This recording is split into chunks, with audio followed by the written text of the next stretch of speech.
Boom, boom, boom. Boom, boom, boom. Boom, boom, boom, boom, boom. All right, there we go. Hello, everybody. Woo!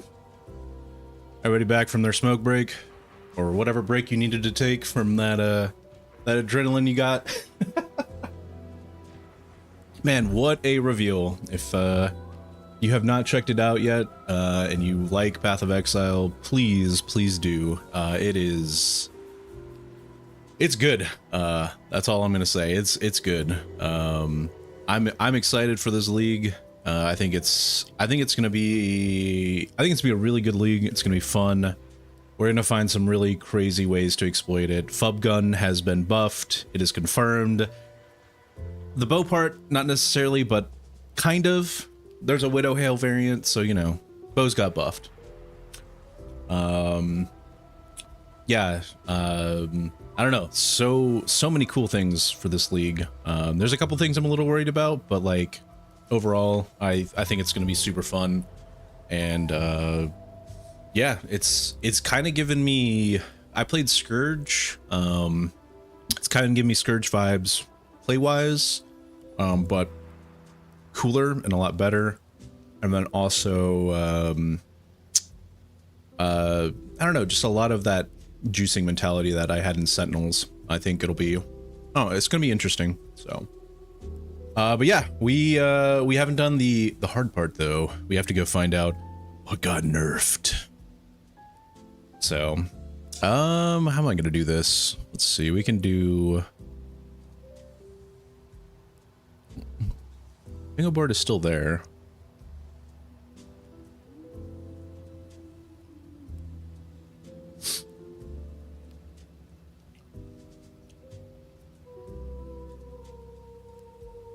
I was like, let me see if this works.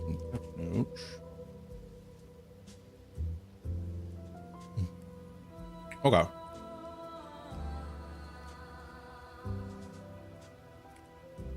So we got that.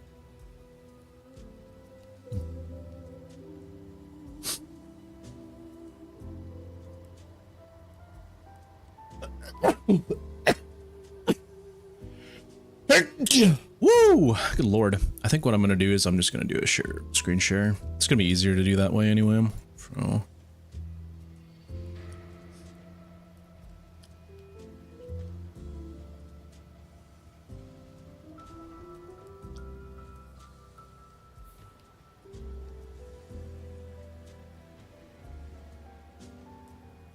Okay, cool. So that works.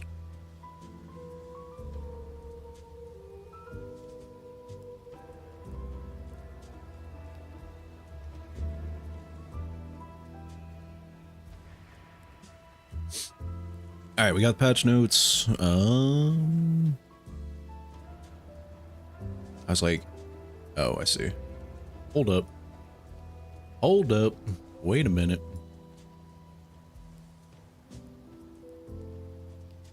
There we go. And then we'll, you know, put this down here. Maybe. Maybe. Do. Okay, cool. And then we can bring up the bingo board. Well, not really. It's fine. We can just put that in there. So we'll just remove that for now. Okay, cool. I think we got everything going on here. So for our patch notes, time to find out what gets nerfed. Dun dun dun. Dun dun dun dun.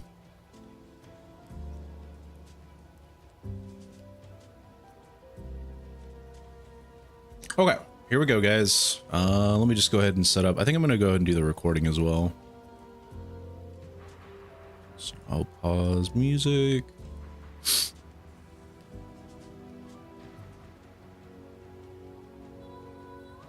Okay. And I guess we can do, just hide these for now. Okay, cool. All right, hello everybody. We're doing a little bit of the going over the patch notes, kind of the reveal. Hopefully, actually, I'll just redo that one.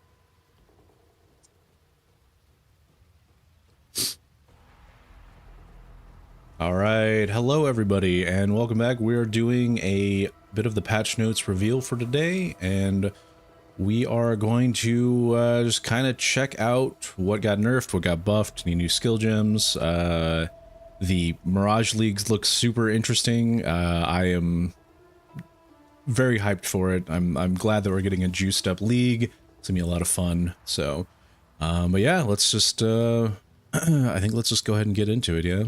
So, let me click this guy over here real quick. Okay. So, first things first. Mirage League challenge. Okay, so it's like the basic stuff we saw in the trailer. Basically just Mirage stuff. Okay, cool. New content and features.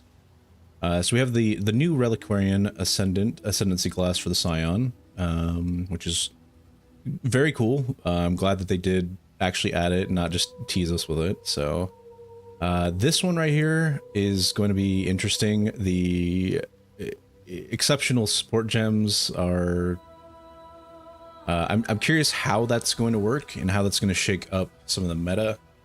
I assume it's going to be very similar to the Awakened support gems, but maybe better or worse. I don't know, we'll see.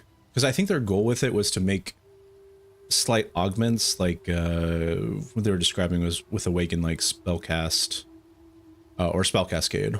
So, but okay. Coin of knowledge. So we have the new corruption stuff. I'm curious if we could. I assume we can still corrupt with Vol Orbs though. But you would probably want to do these new coins because they give that new support skill. I'm also curious how early. Oh wait, no, it has to be level 20. So we won't use those until end game. Okay.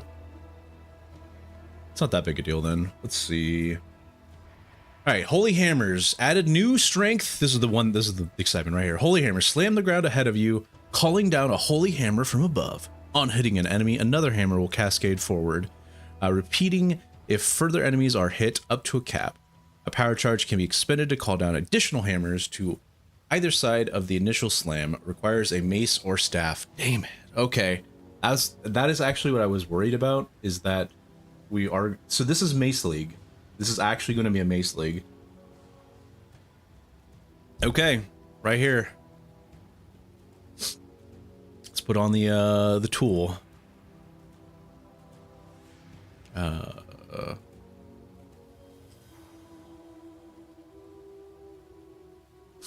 All right, so we have Mace League. Okay. New intelligence strength gem, Shield of Light, Retaliate. Okay, they did talk about that one. I'm not as interested in it. I don't really like playing Retaliate skills, so it's fine. New strength transfigured skill gem, Shockwave, Totem of Authority. So this one was the one where it basically attacks where you are, which is kind of cool. I guess we use that just a little bit too, yeah. Okay, we got Holy Hammers, we got Boom Boom Boom. Added new Strength Intelligence Transfigure Gem, Static Strike of Gathering Lightning.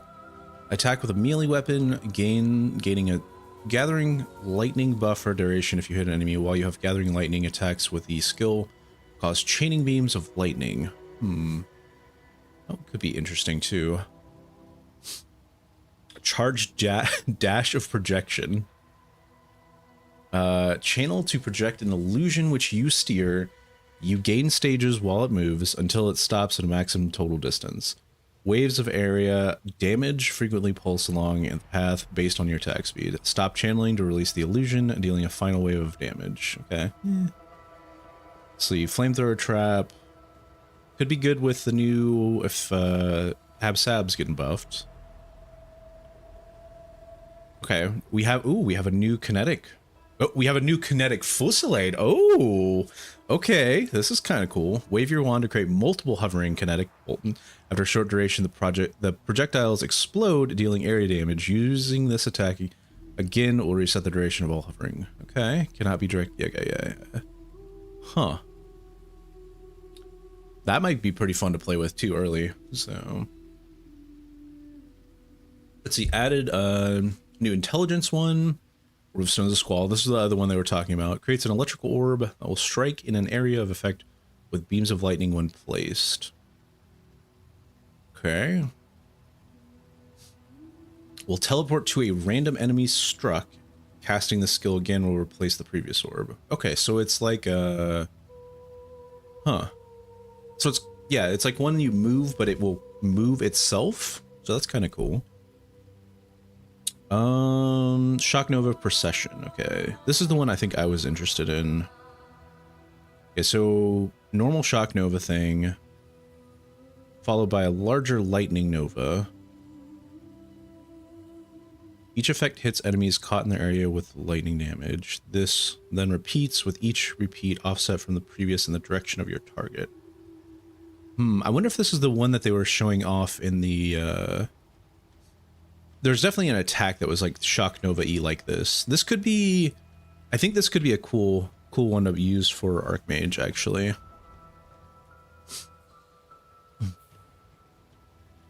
Okay, add a new Strength Gen, Storm Burst of Repulsion. Unleashes orbs of your energy while you channel that repeatedly jump away until the duration expires. Okay. Siphoning Trap of Pain. I don't know enough about traps to like... I played plenty of Fire Trap, but I cannot tell you enough about any of the other ones, so... add a new string. Okay, Blessed Call Support. Supports War Cries. Hey, we got a War Cry support. Oh, that's... that's kind of cool, actually. A Holy War Cry support. Yes. Who called this one? Let's see. War Cries have lowered area of effect and cooldown recovery rate. Cannot support triggered. Okay. I figured it wouldn't work with auto exert, so this could be really cool to use with instead of urgent orders. Okay, added. I mean, the area of effect, I wonder if the area of effect matters with the, like, where the ground gets created.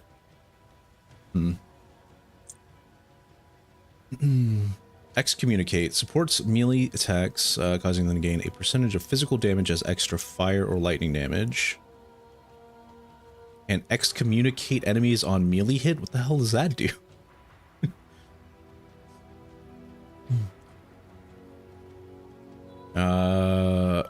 Exemplars support. It supports minion. Okay, so we did get a minion thing as well. Oh, we can get some crit minions. Kind of cool, kind of cool.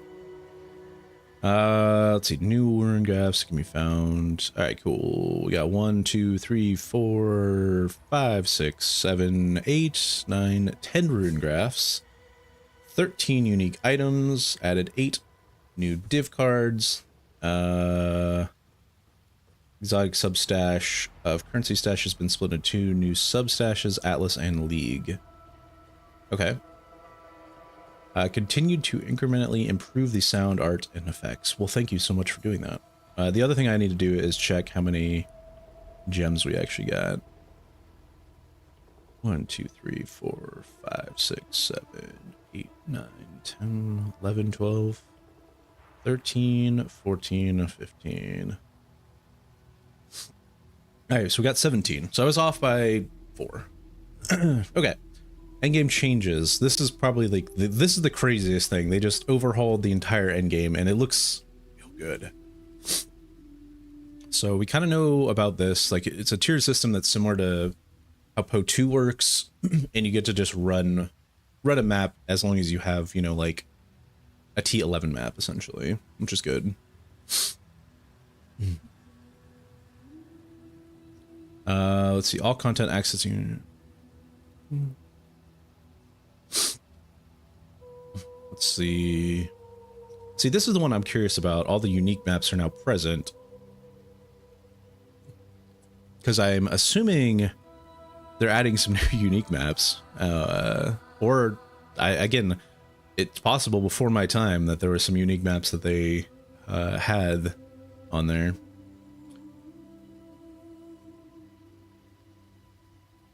I do love that they're like, you don't have to do Grandmasters, but if you want to do it, you can, and that will count. So...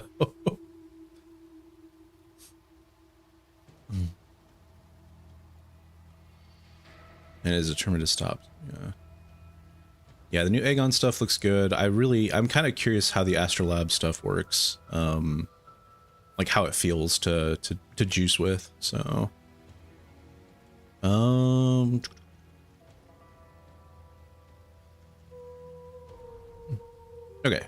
Voidstone stuff. That was actually one thing I wanted to see what they were doing, because I didn't it might have been in the beginning of the QA, but I didn't get to see that part. Alright, so memory skills have been removed. You can still collect petals in these areas, which now instead grant a higher chance to find items with memory strands. Okay, that's kind of cool. The favorite map, yeah, okay. I figured the favorite map system was also going away.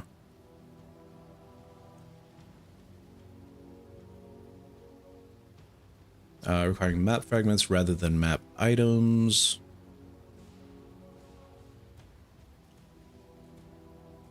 So certain locations will require special map items to access, such as unique maps, Shaper Guardians, Nightmare maps. Okay, so there's something that we need to collect instead of the fragments, I guess? Or they require the fragments instead. Oh, I see. It's like they showed in the video with Ziri, where you basically just put that into the map. So I assume that probably hasn't changed. We'll see though. The Decayed Voidstone is now obtained from killing both the Shaper and the Elder. Okay. Wonder how that works. It can also still be obtained from defeating Uber Elder. So, do you...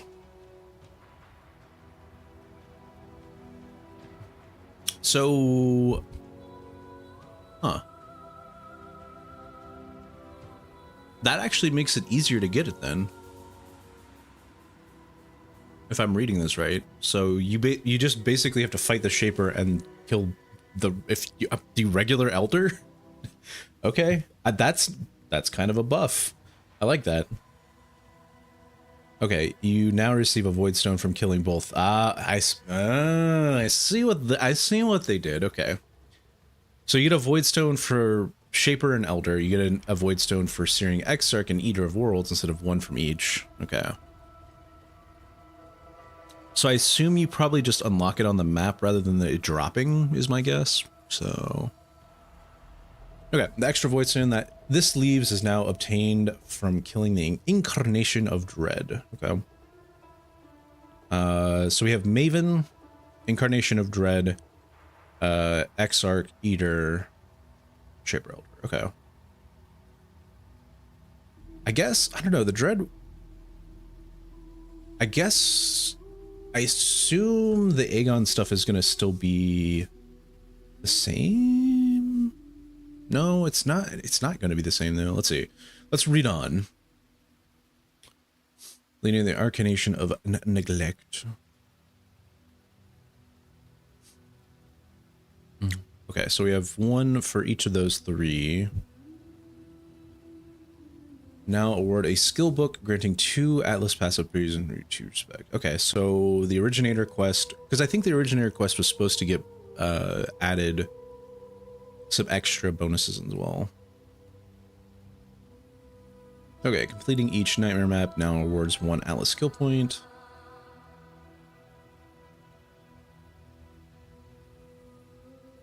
I do hope that Nightmare maps are like actually good and fun and easy to get through. Like more like a boss fight. But we'll see what happens. So okay, slightly increase the reward values of Originator influenced Nightmare map modifiers. Pack size.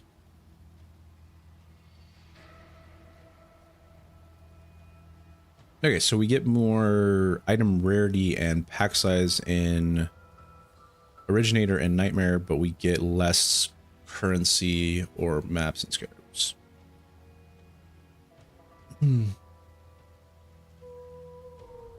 We'll now be able to drop from all maps. Okay, that's kind of cool. So it's really pushing you to actually do the Incarnation of Dread.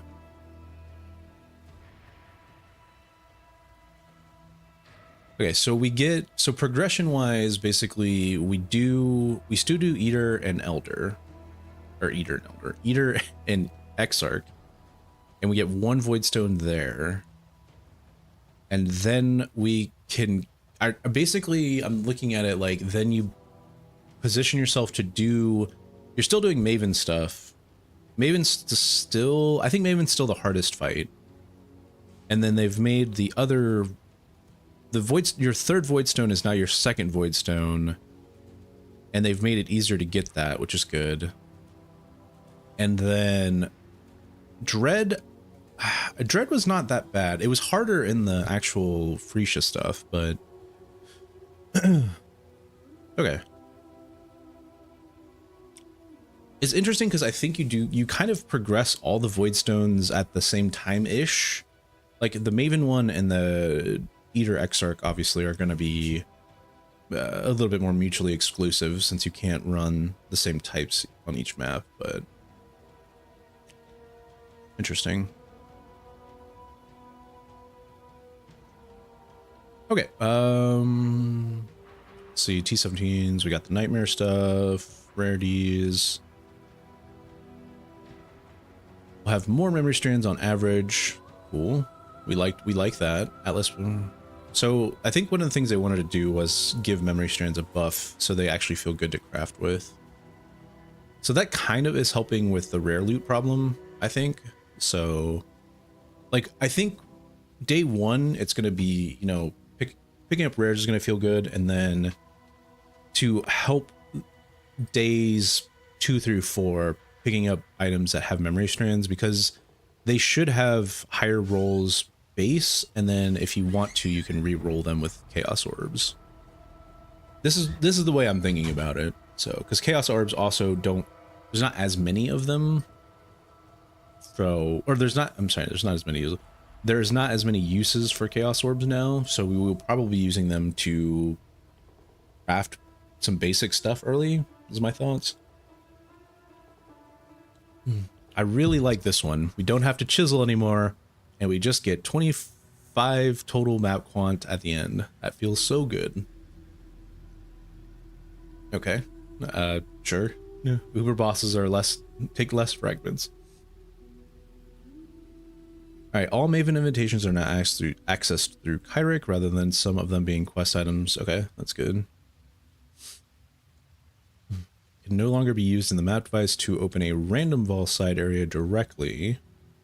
Instead, they can be used alongside maps to add a Vol side area to open map. Huh. Well, that's interesting. I wanted to incorporate a little bit of the Vol stuff. Let's see.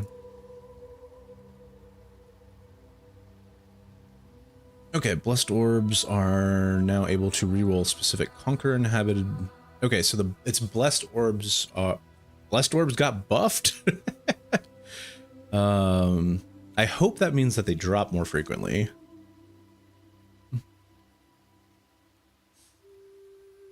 Or specific Elder Eater. Yeah. What about Shaper as well?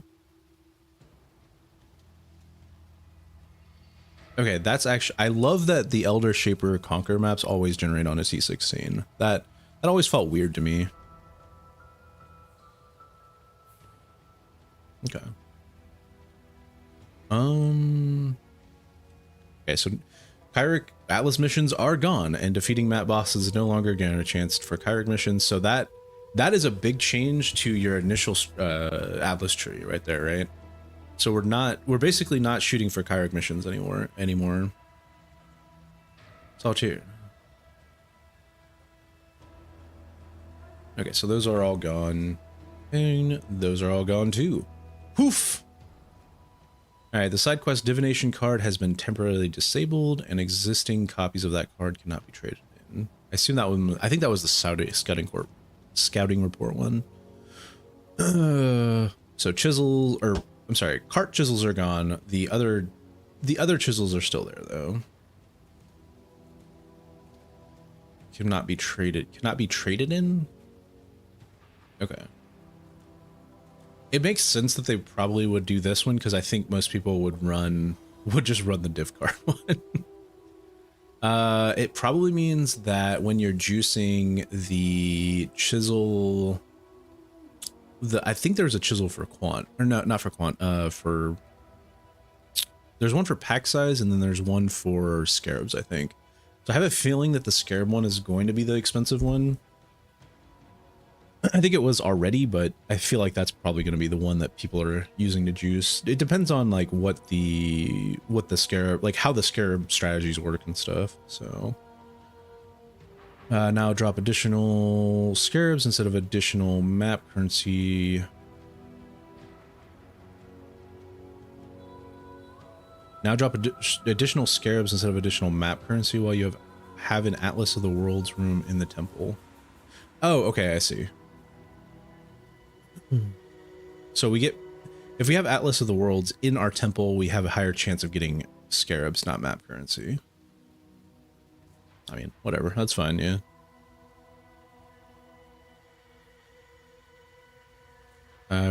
Quality currency to drop from synthesized monsters, okay. Chisels. We must make sure all of the chisels are gone. Okay, here we go. Now provide 40,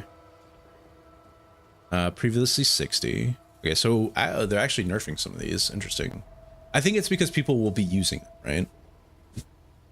right? So we still chisel, we just chisel differently now. Okay, yeah, it looks like everything basically got cut in half. And I bet that also aligns with their changes to like T16.5/17s. So like if you're doing more scarab farming, or if you're doing more currency farming, or if, I mean, you could also do more div card farming. I don't know, I think I might try some more div card farming, because I still, in this day and age, ever seen an apothecary, and it'd be really nice to see one.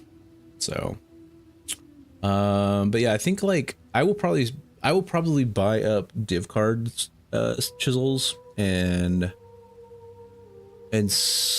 probably these three are going to be the ones that are really good. Yeah. And the only reason is because they're more multipliers. So, okay. I've always applied 20. I'm curious if these are going to be rarer then, or if they're going to be like the same drop rate.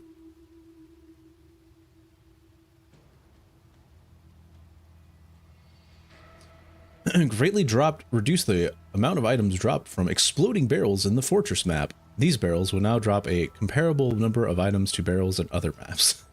Okay. Oh, here we go. Here's something different.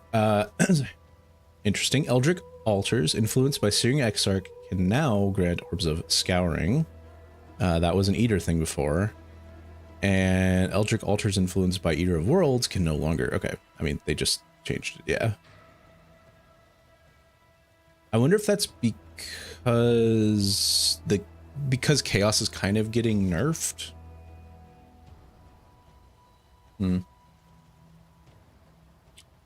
Roll the modifier granting contains quality. Okay.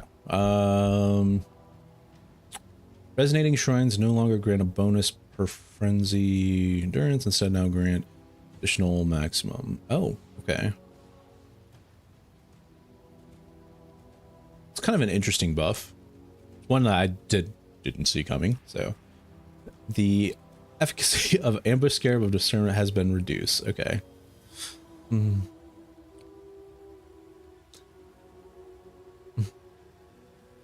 Lowered the bonus reward granted by the Blight Scarab of integration. Hey, these kind of look like Blight nerfs, y'all. Blight Scarab of Blooming is no longer adds an additional non-boss waves of monsters to each Blight portal.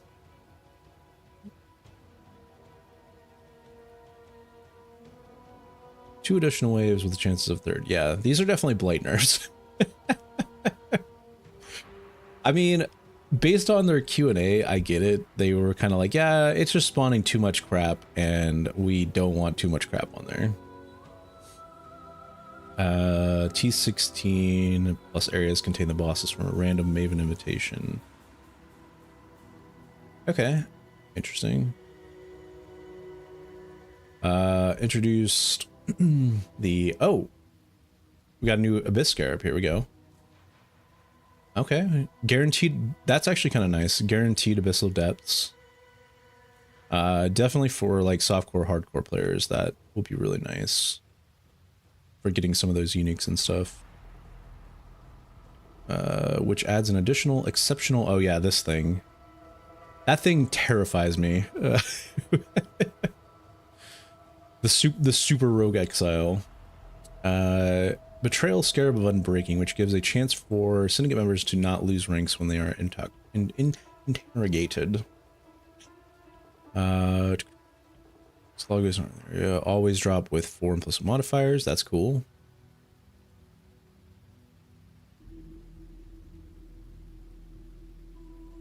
I was like, Expedition is actually going to be one that will be really good for Mirage, I think. So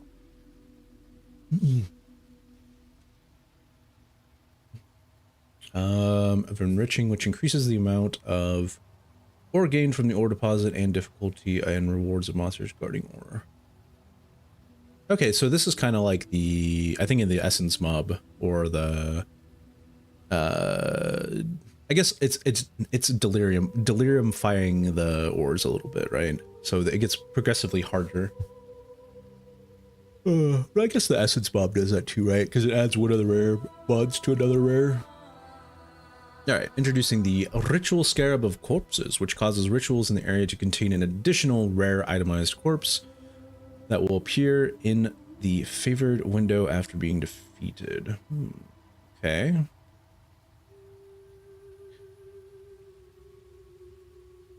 Is it just one additional monster? So that would be like, I think it's what, 5 rituals? I don't really do rituals, so. Alright, the Beyond Scarab of Resurgence. No longer enrages beyond bosses. This is the one that does all of them, right? Okay. See, this one looks like it'd be kind of fun to try out. Maybe not early, but because the beyond bosses they hurt. So, alright, Delirium Scarab of Neurosis now also grants Delirium reward types gain +1 to count on defeating unique Delirium bosses. Ooh,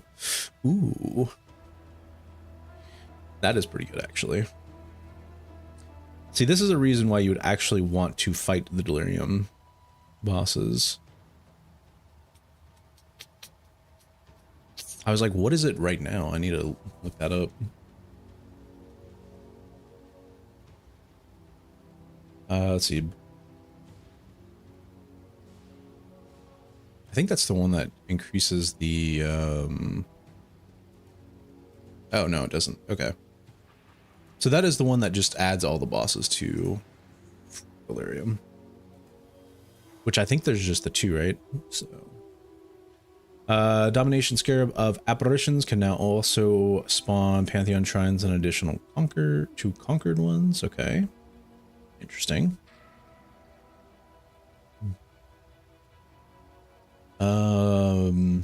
Man, shrines are shrining.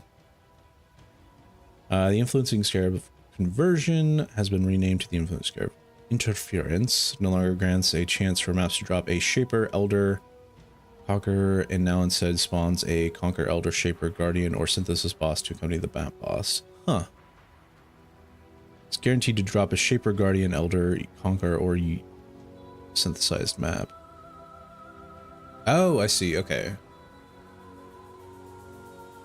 So basically, it's easier for us to farm up shaper maps. I assume this is probably limited to one. Or yeah, any of those three, right? That one will be kind of a nice, I think that'll be a nice early farm, actually. If you enjoy, like, Maven farming and stuff, you basically put that in. Because, like, with Maven farming, there's definitely some scarabs, or there was some scarabs you could do with it, but you basically just kind of farmed the maps, so you'll be able to run an Elder influenced map and then add an additional one, I guess. I assume it'll work that way. Spawns a Conquer Elder map boss. That's why I'm sitting here going like, man, I'm curious if you can stack one of each of these, right? I think that's going to be a really good strat on launch, actually. So you do Maven farming into Shaper. It depends on how many you can put in there. If you can only have like one, then it's not as good. But if you can drop 4 map bosses each time, that'd be nice. Alright, Legion Scarab of Command has been renamed to the Legion Scarab of Treasures, and now grants chests that are broken out to chance for the chest rewards to be applied to the monsters it breaks out, while also making these monsters more difficult and rewarding. Okay. Again, I don't really do Legion, but yeah, it's fine. It's good. Yeah. The Scarab of Hunted Traders can no longer be obtained. Oh, they got rid of that one. Okay. Okay, so Bisection got separated into 100% increased effect of area prefix modifiers and area suffer. Huh. Interesting. So I guess that means map mod doesn't change, but you can choose which set of the map modifiers you want, which is kind of interesting.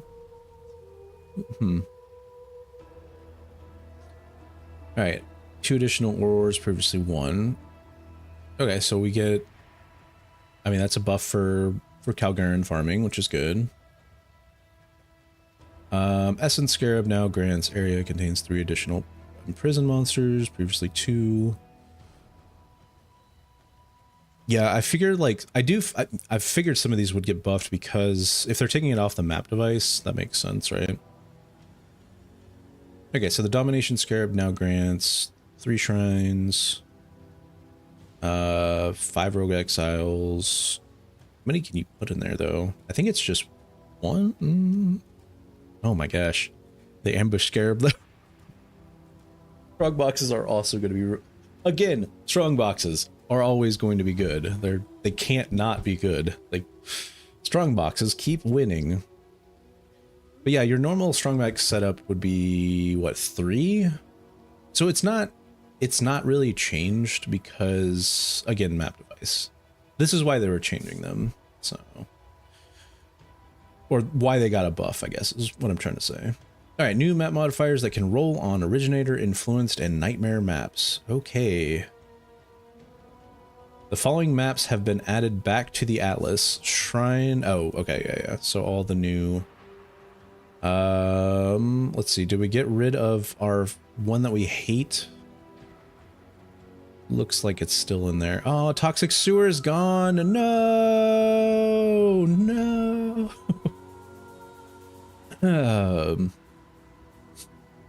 All right, what did we lose? We lost whatever. I mean, spiders. A lot of these I'm kind of like, eh.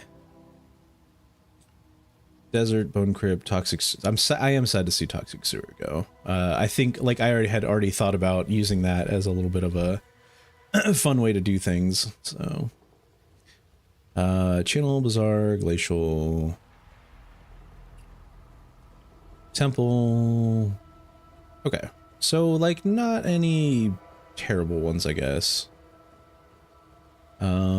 Stuff we got added back. Again, I don't I don't know. I mean, none of them are particular. Like Dig, I like Dig. I think Dig is one that is actually a pretty decent layout. But I'm trying to think if any of these are like would be good with the Mirage thing. But I think like still, yeah. We'll just have to find out, I guess. We'll play the map layouts. So, all right, drowning orbs no longer move towards players if there are no enemies in range of the player. Oh, well, that's good. The following map miles can no longer be rolled. Thank God. I hate that first one so much. It is one of the stupidest map mods they've ever made. It's like, yeah, your weird leeching build that's not a Slayer just dies. So, areas contain petrified. The statue one I didn't mind as much, but I could definitely see why people didn't like that one. I think it was more you couldn't tell that you were being petrified. So again, okay, so they removed the two ones that I thought were stupid. The players and minions don't do damage 3, and the players have reduced action speed. Those were so dumb. Oh man, the mark of death is gone too. Yes. Okay. Okay, the impale one, whatever. Let's see. The desolation, I'm glad, is gone. I mean, I don't know. The trap one, though, I don't mind the ones that are very like targeted like that, because you can obviously skip them. But I guess I could see why they want to do that, right? So that means, though, if you can get reflect immunity, your build would be extremely good. Assuming they haven't changed any of those the modifiers to maps at those levels. So okay, Atlas passive tree changes. I was like, all these things. Okay, so all the things that grants more map targeting are gone, which makes sense because we don't really care about that as much, or really at all now. The path's not taken, which grants divination cards found in your maps are from 2 random other maps instead of 1 you're in. Man, that one seems really interesting. I'm like, that one could be kind of fun to experiment with. I'm curious if there are like div card chance increases with like around that one or not. Synthesized stability, which grants completing a map objective within a shape region, instead collapses a different map within the shape region.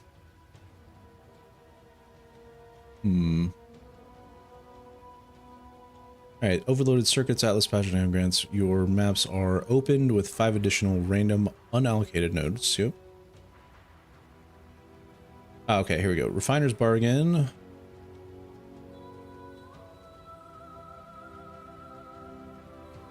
Wait, they buffed that? The Refiner's Bargain, I'm rereading this. Atlas Keystone now has life force found in your maps is granted as a crop instead at 250% of value, previously 150%.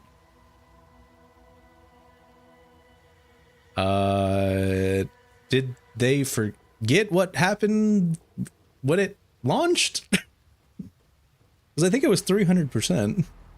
I know it needed a buff, but like, dang. That's a pretty big buff. Yeah, okay.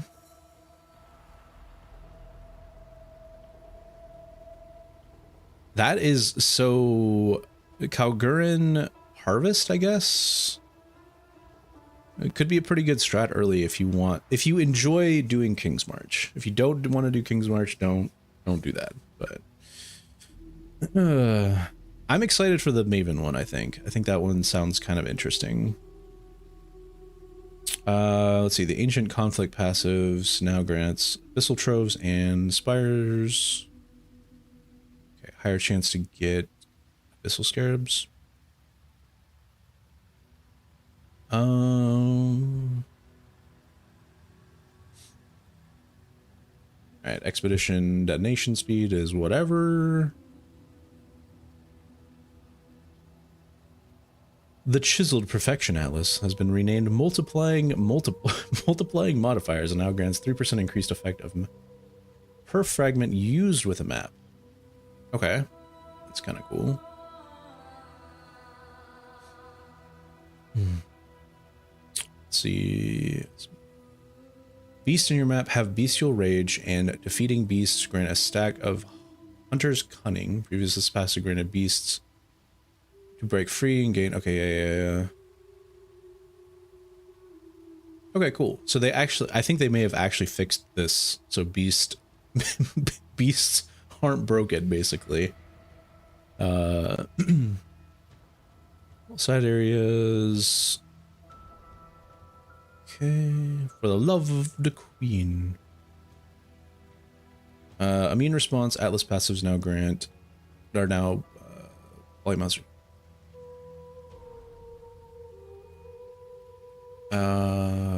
Okay, so again, Blight changes. More non-unique monsters now instead grant increased quantity. Oh, that's actually interesting.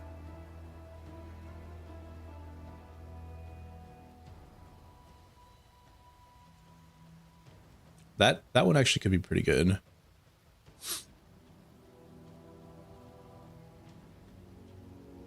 All right, Pillage and Plunder.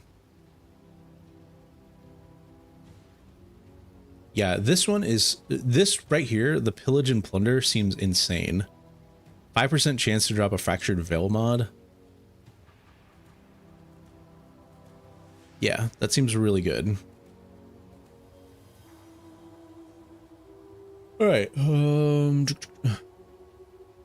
got foreigners. Okay, so they like super buffed delving, I guess.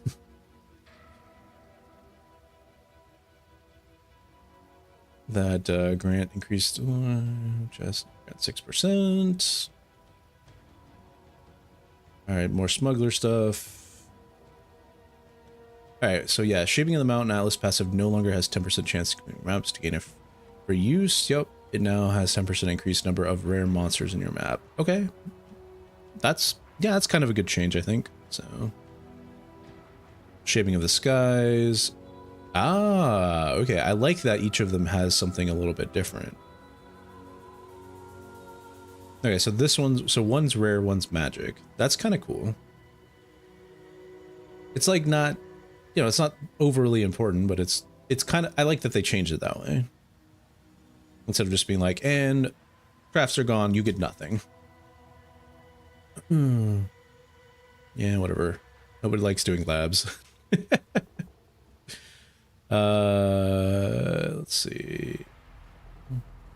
Two-Hearted Hunt Atlas B now red beast capturing your map have a 100% chance to gain a modifier that provides a chance to not be consumed. Okay. 20% chance for the beast not to be consumed. Okay, so they made it 100% that you can get the modifier, but they reduced the chance on consume. That's kind of nice, actually. It's good for beast. Well, it makes beast crafting more affordable, or it should. It obviously depends on how many people are farming beasts still.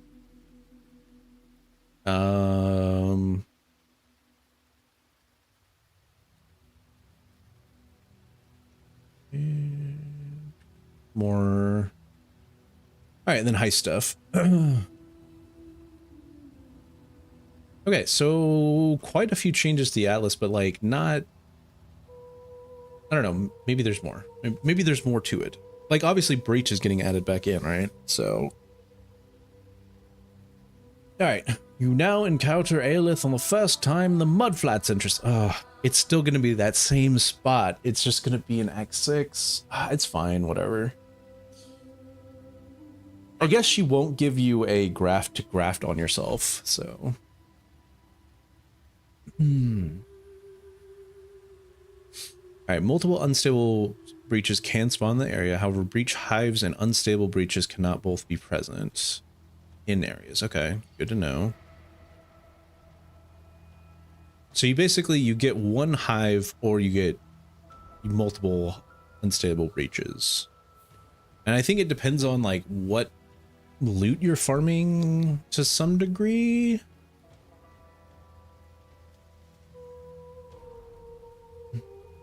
Like also if you just want to kill monsters, obviously unstable breaches are the way to go. Plus radius. I wonder if that means that I wonder if that means fortresses can't drop at all. Alright, walls added. Alright, Flesh of the Zechst transforms a breach unique into its alternate oh. Okay, that's kind of cool.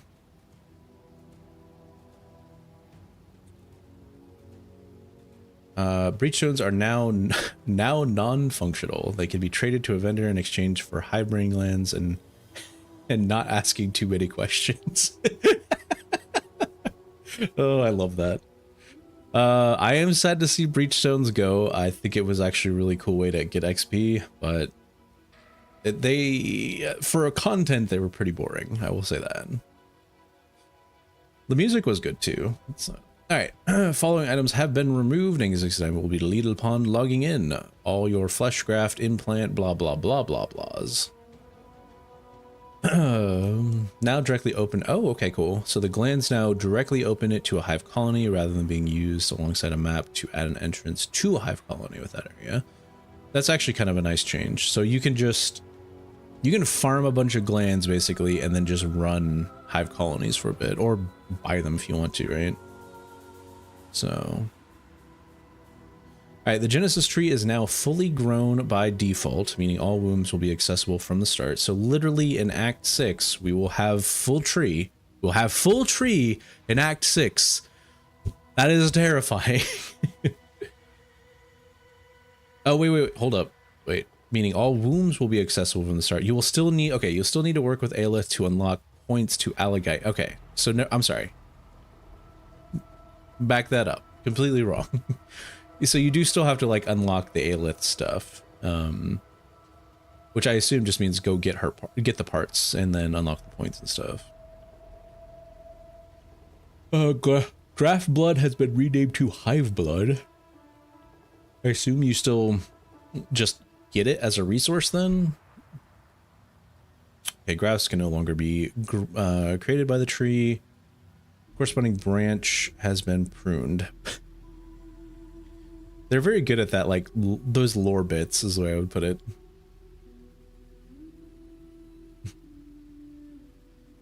Okay, so we have the womb gift locker is our new thing.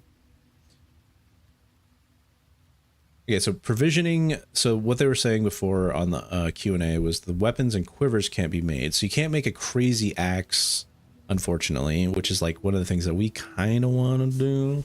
I was hoping they were going to go the other way, where like you could make a really good weapon, but your armor's not as good. Okay. Let's see. General reduce vulnerable points you can earn in each Genesis tree subtree. Okay. So they did do what I thought they were going to do, which was reduce the amount of points you can get in each of them. So you can't make god tier gear, but you can like focus on a specific thing. The way I'm thinking about this is like their goal with it was to make a cool fractured thing, and then that would basically be what you use to start like your base of your craft. So then you can start essencing it, fossiling it, whatever you want to do.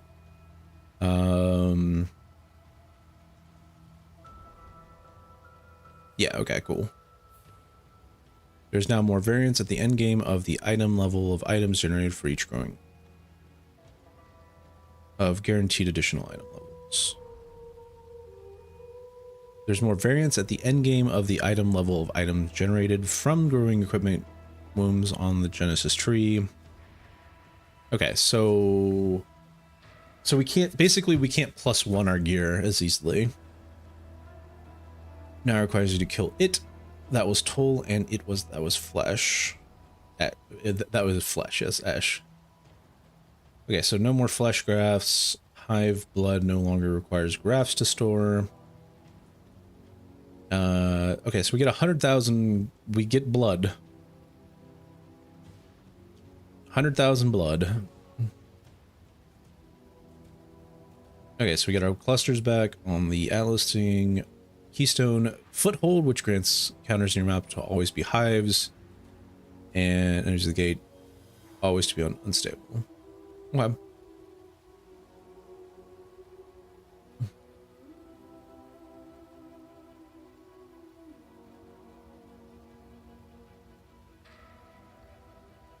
Alright, so they've completely moved the Valdo breach stuff.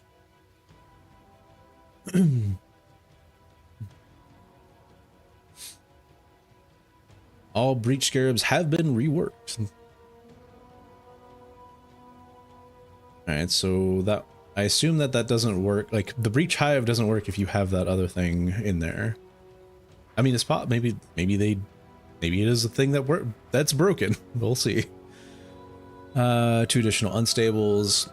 So I'm thinking, like, if you want to do breach, it's going to be the same as before, but you're going to have to run back to kill the bosses is like the only unfortunate thing. Unfortunate or fortunate, I don't. Yeah. The good thing about it is, like, all your drops drop in the same spot, so you don't have to, like, run back and forth to collect different stuff. So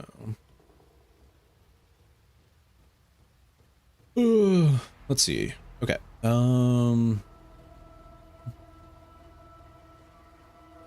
Yeah, this one seems very interesting though. Has been renamed Breach Scarab of the Incest Orb.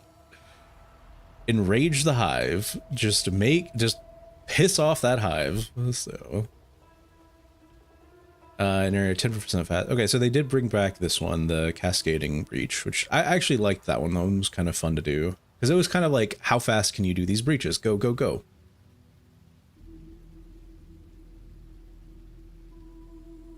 Okay, so scarabs for breach are 1, and then 2 for instability, which is fine.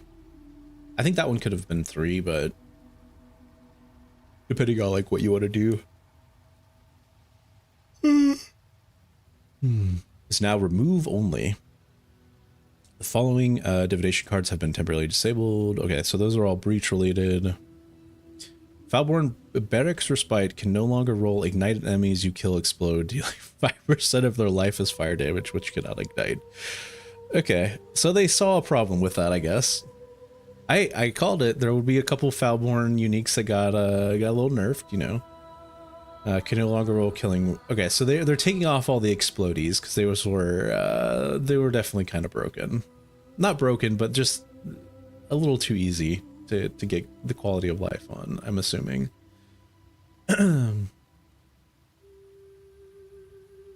Okay, so they changed that because of the gem rework.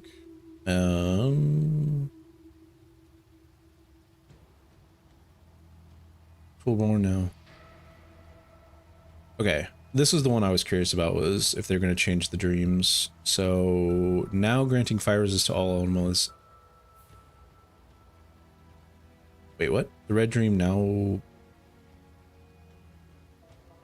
also grant increased max life at 50% of its value previously. So okay, so they nerfed the life on red dream. Oh, these are the Foulborn. Okay, yeah.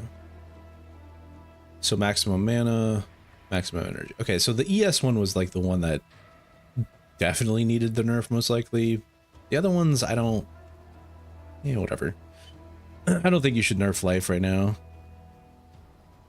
Ah, they did nerf accuracy stacker. No, I wanted to play it. Should have played it last league. It's fine. I was like, it's what, not too.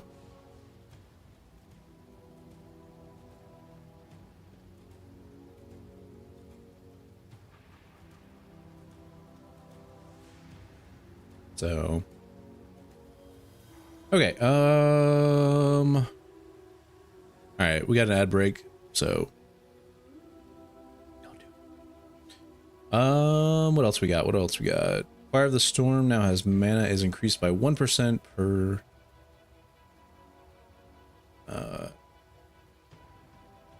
1% per previously 50% over cap. Or in other words, 1% per 2%. So a buff?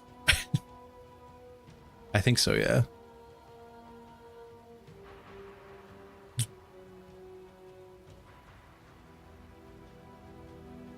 I mean, accuracy stacker seemed a little OP, so it's fine. It's fine. It's fine.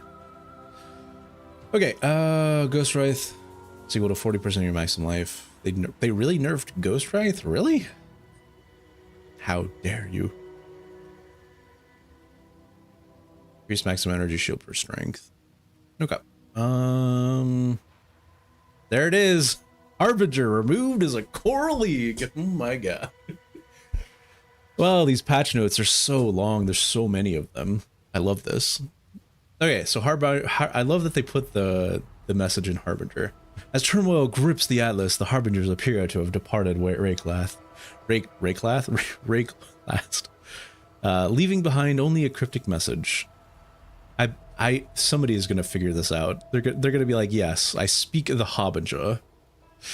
While the beachhead lies quiet for now, perhaps one day they will return. Perhaps in the next league it will be the return of the Harbingers. Fracturing orbs and ancient orbs are now able to drop as part of the core drop pool. That is actually really cool.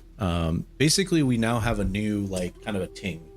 Like we have a big, a mini ting, you know, like ancient orbs are like exalt orbs, and then fracturing orbs are kind of like the new divine, right? So, okay, ancient shards, mining shards, engineering shards, harbinger shards, and horizon shards can no longer be obtained. Existing items will be deleted upon logging in. Goodbye. Goodbye, shards. They're like, how do we deal with shards? We get rid of them. That's what we do. Falling currency can no longer be attained. Oh, I bet those are the...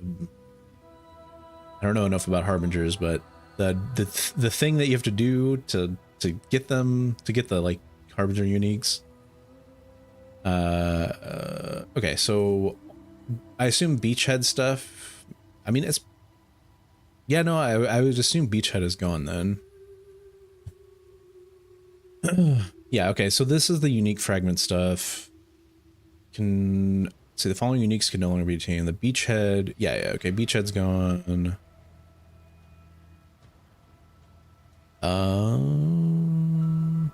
Let's see. All harbingers related to Atlas passives have been removed. Okay.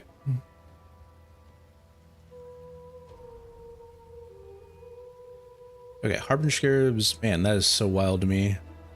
RIP for now, Harbingers.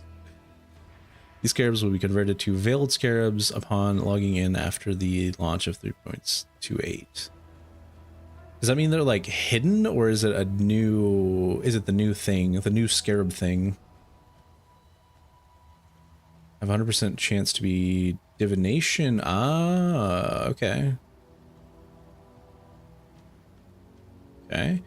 Added a new Atlas Tree cluster, Unexpected Stranger, which causes your map to be inhabited by an additional rogue exile. Yeah, I don't like that one, but okay. Maps that have implicit mods are changed to Torment Spirits. They're like, yeah, that Harbinger was actually a spirit all along. That Harbinger was actually an ore, a whole bismuth ore.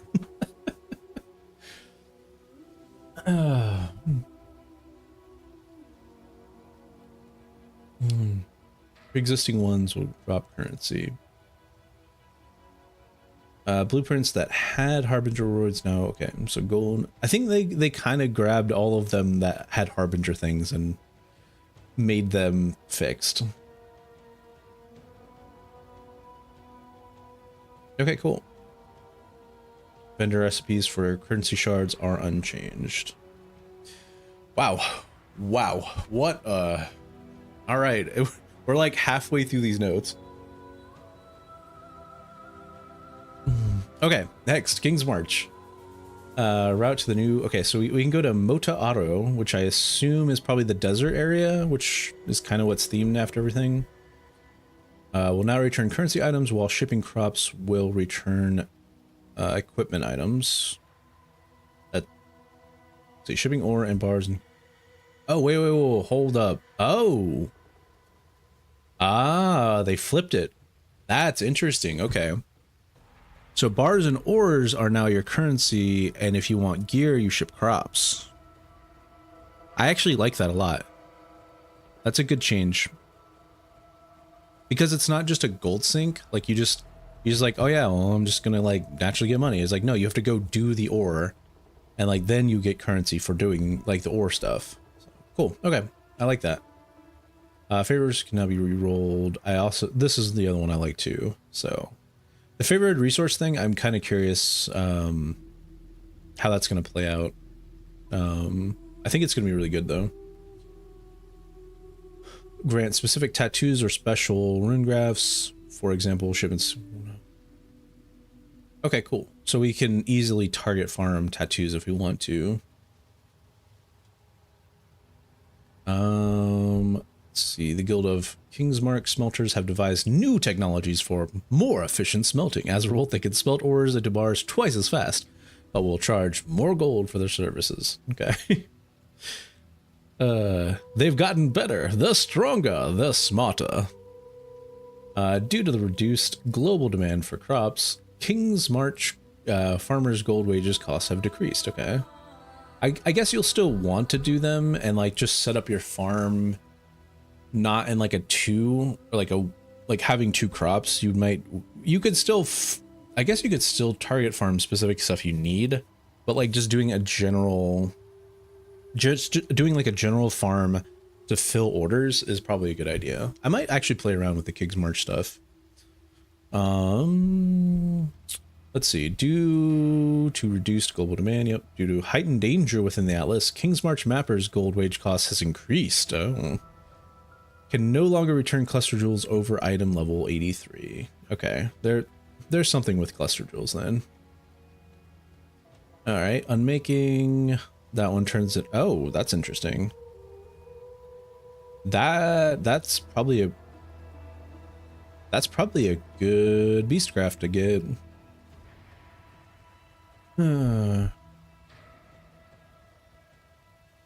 Valuable scarab.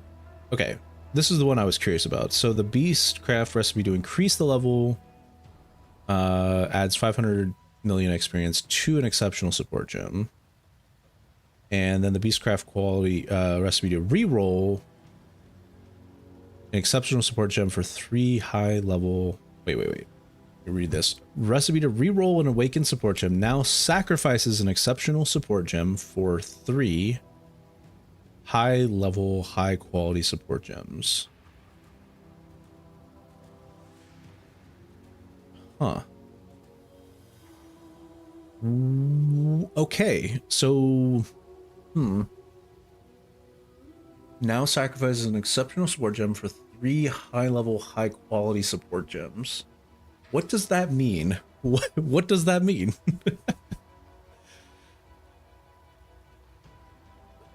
For 3 high level, high quality. Like, is it 21, 23 support gems then? I don't know. That's a good question. That's one I wouldn't mind testing it on like a cheap exceptional support gem. So, all right, I'm like, get out my notes, right? So, okay, some syndicate members are seeking to capitalize on those shifting forces in the Atlas and now offer different rewards. Hey, look, that flood is back! Yay! Ooh, yeah, Valborn Uniques. Yeah. That one, I like that a lot. That could be really fun to do. Okay, so in transportation, breach ring. Okay, so you can craft a breach ring. That's kind of cool.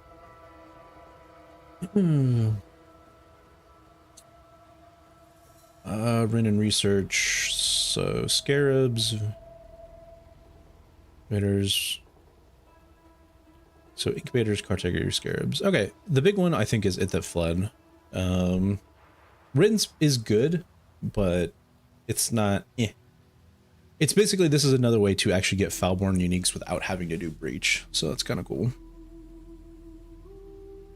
Oh, let's see. Okay, Delve.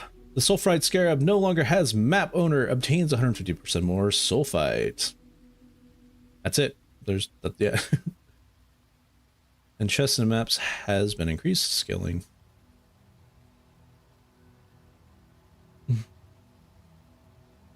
Change the way sulfite veins in maps scale with map item drop quantity to be similar to how cellular scale. Okay.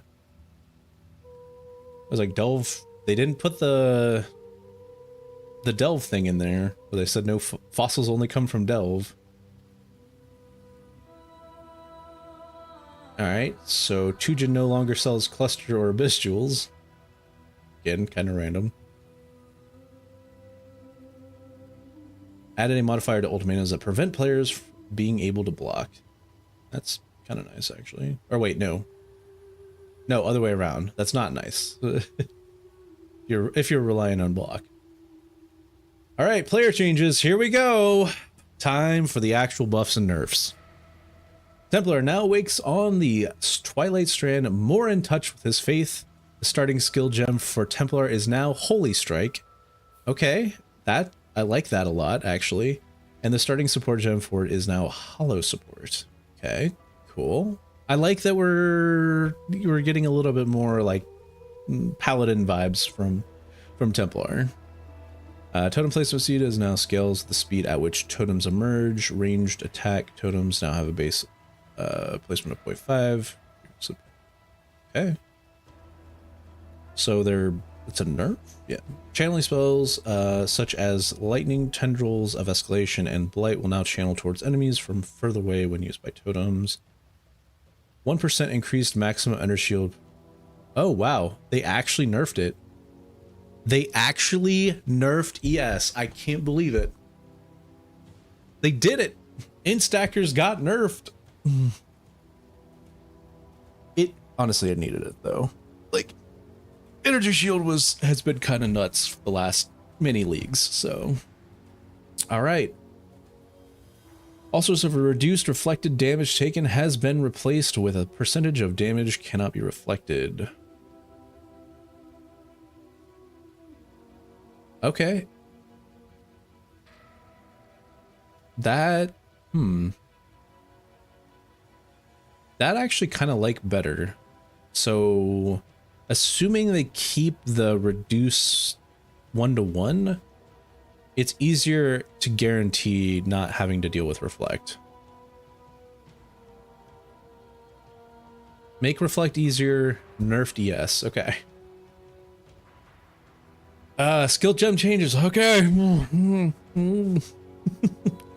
The Holy Slam skill used by Herald of Purity minions and Dominating Blow now has 30% more area of effect. Okay, cool.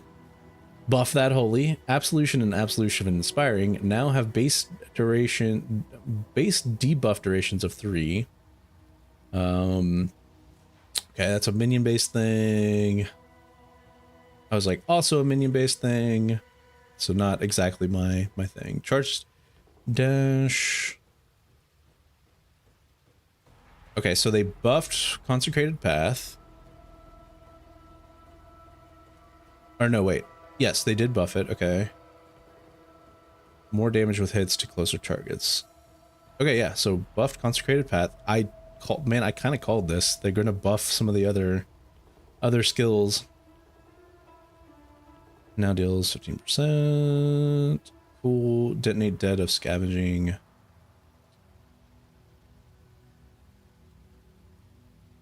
Okay, so less damage there. Chance to summon a normal sentinel on hitting a unique monster now also applies. Okay. Alright, here we go. Earth Shatter. There we go. There's the nerf. Earth Shatter nerf confirmed. Honestly, it's not that bad. Like, it is... It's a little bad, but it's not that bad. Let me see. So max level, right? 330 versus 390. So 60%. And you do that by 3. So 180% reduced. Still kind of puts it. I think it'll be fine. I think it'll be fine as a maps thing if you want to use it still. So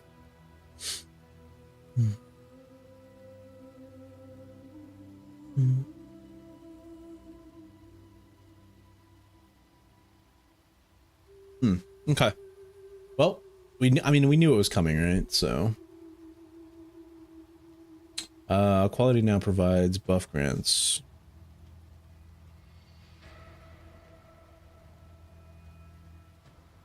Oh, interesting. So they change energy blade so it's attack speed rather than energy shield.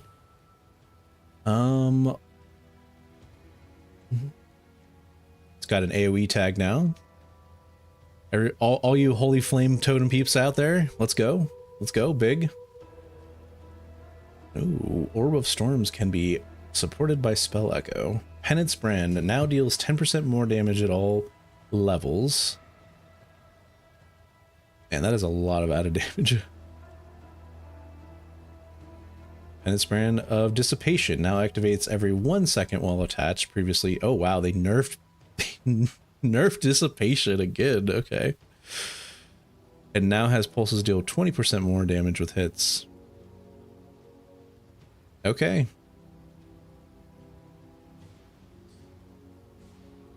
Let's see. How does that change? Let's see. Quality now provides deals 0 to 15% more damage with hits against branded enemies.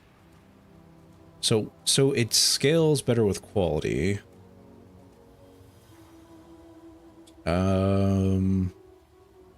So we lost 5% more, but again, I think it's still usable. Penance Brand is just such an insane thing. Portal no longer has its casting interrupted by self-damage. That's nice.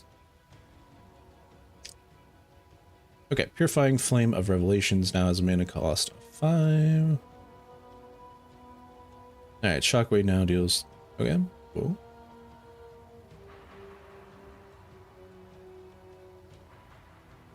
Oh, that was wild. Okay, that's wild. Had a hidden more multiplier.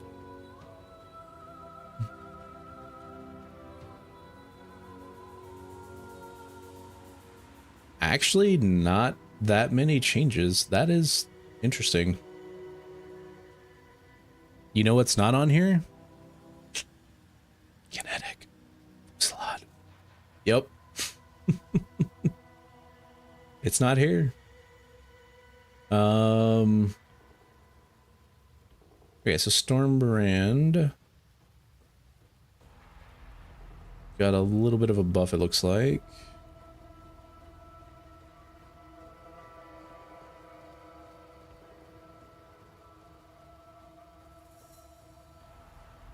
Summon Holy Relic. I know this one was pretty good.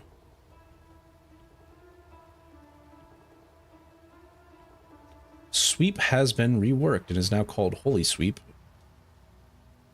Swings a two-handed mace or staff in a circle, calling down holy hammers that land randomly. Yeah, this was one I was thinking about, like, could be good early. But I think I would still want to start Sunder anyway. Now deal 300% more hits and ailments. This was previously described as simply more damage. Viper Strike of the Mumba. Oh, they actually did nerf Viper Strike. Okay. Less attack speed if dual wielding, and each weapon hits separately if dual wielding. Cannot inflict multiple poisons in the same. I don't think they cared about the poisons as much, but maybe some people were. That less attack speed is a lot, though.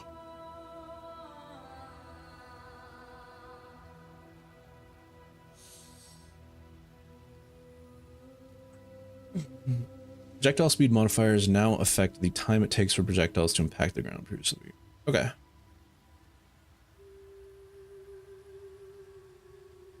Oh no. I saw something I didn't like. Oh, I saw overexert. No. No, don't nerf those. Oh, it's fine. All right, vol changes. Yeah, whatever. I'm like minion changes. It's not me. So support gem changes. All awakened support gems can no longer be obtained, right? Except, oh, you can still get awakened, empower, enlighten, and enhance. Wonder what you get them from. I guess it could just all still be from Maven stuff too, right? Craft outcome to exchange a support gem for an awakened version has been removed. To exchange a silver gem for a random exceptional support gem now states you will receive a random empower, enlighten, or enhance gem. Oh, okay.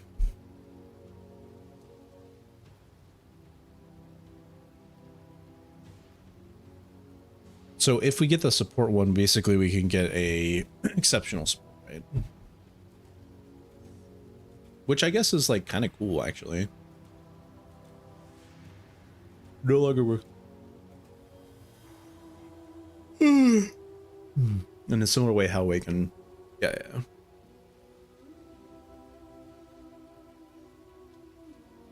So they're just switching to this greater one, it looks like. Multiple projectiles, greater multiple projectiles, volley, and grid.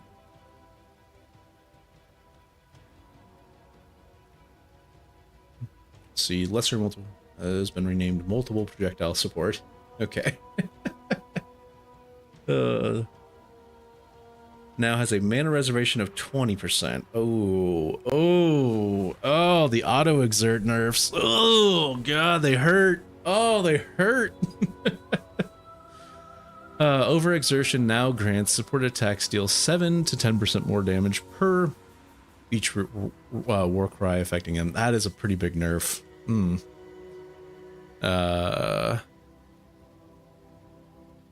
Previously 12 to 18% and supported attacks deal 10 to 14% more damage if exerted. Previously 10.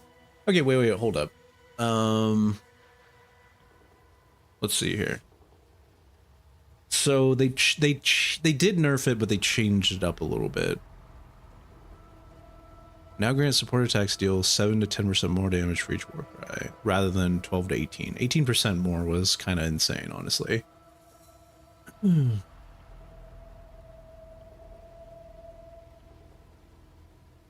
I think what they're trying to do is make it so that you don't use auto exertion as much, and you're actually trying to do what the war cries do. No longer plays as a supported,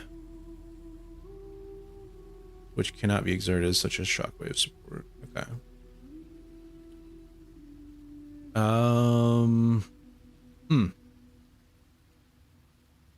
It does hurt, right? Let's see.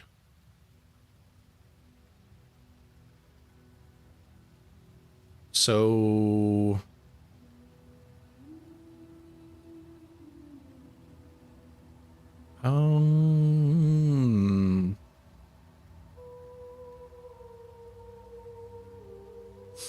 yeah, so we'd get basically we get 4% there, which doesn't even like it is just straight up a nerf, honestly. Like there's no cope. There's no cope. Oh, that sucks. Okay, well, see, this was what I was more worried about, was overexertion being nerfed. Auto exertion I kind of expected to get nerfed, but overexertion I was kind of hoping wasn't going to be. But I don't know, that's tough. We'll have to rethink some stuff. I might be, man, this might be a mana league.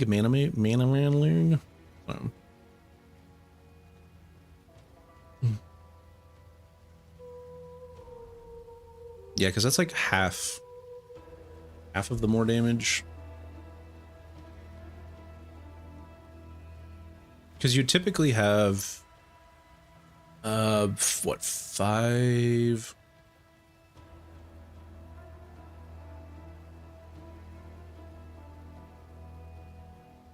and you would normally, so you'd auto exert. Let's say you do 2 war cries and then have 3 in the helm, right? So that's 5 war cries. That would normally be, yeah, like almost that would be more than 100% more damage. And then now it's gonna be 50. It's gonna be like 64%. Like it is still a good more multiplier if you have all your attacks supported. Interesting. Okay, let's move on. We've cried, we're sad. RIP slams. So let's see, now has enemies you and your totems kill have 10% chance to explode. Okay. Wow, they actually buffed that. Cool. Well, okay, wait, actually no. They just changed it. It's kind of a weird one. I wouldn't expect that one.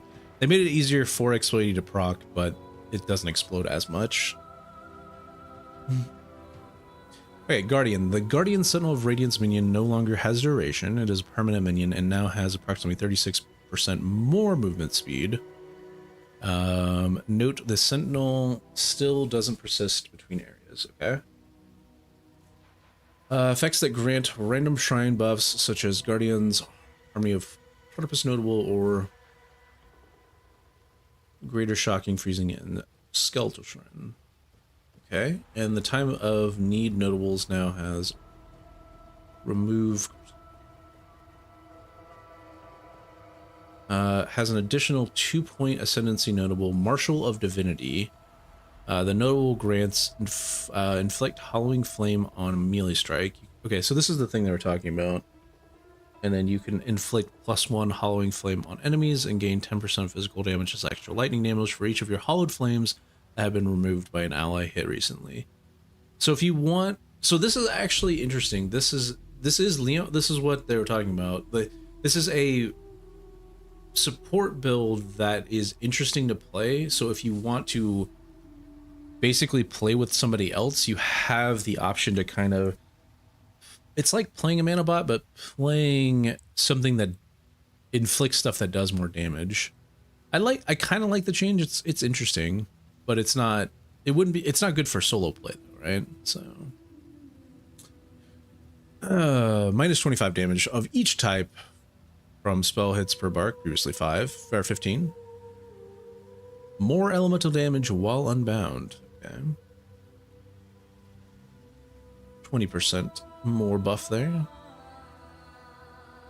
The Opportunist Noble now provides damage cannot. Oh. Okay. Cool.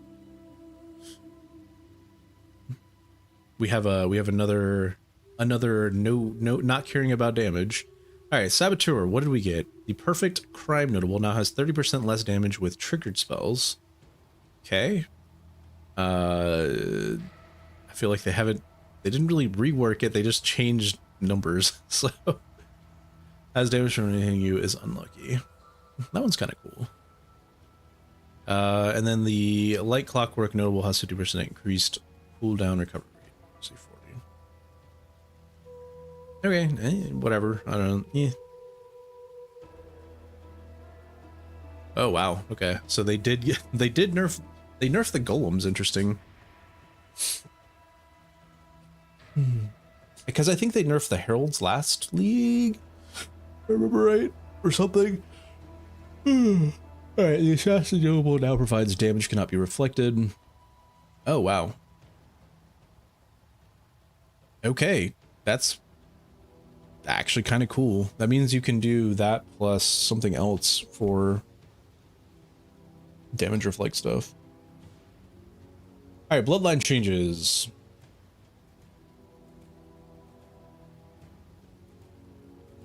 Obviously no endurance or power charges. So while you have minimum, okay.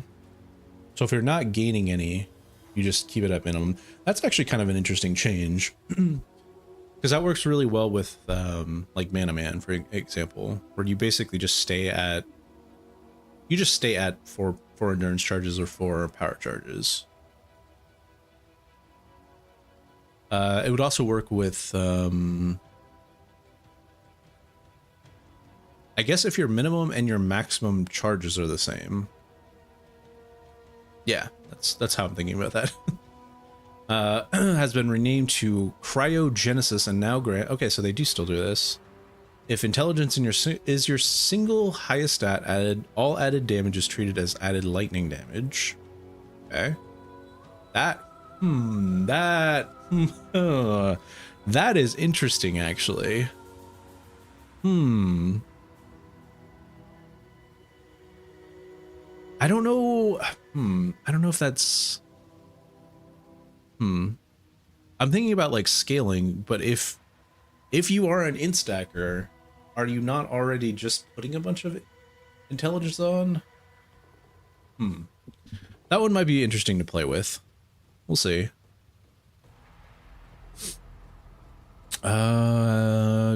Delirious Misty Reflection skill granted by it wasn't me. Has a base duration of 3, previously 2, and now has 5% of your maximum life, previously 10. Okay. Yeah, I didn't really like that one anyway, so. 4 more, up to 80%, previously 2. Okay.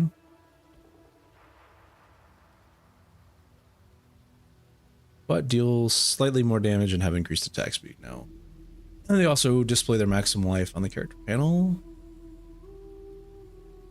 Oh, that's an interesting buff, actually. That one, honestly, I was not expecting this one. So 67%. That means you... Huh. That means you could do the conversion without having to do, like, weird shenanigans with dreams. Or you could use the dream still, I guess.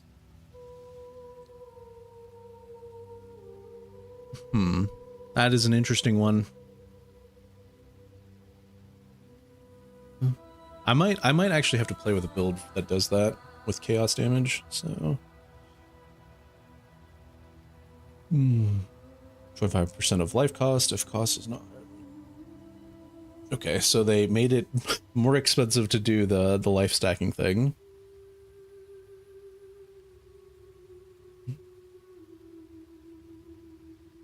Or wait, no, I'm sorry.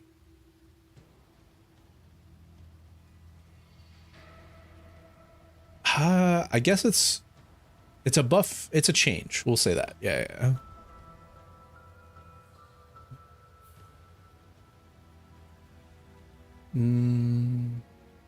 While you have Unbroken Ward, previously 30. I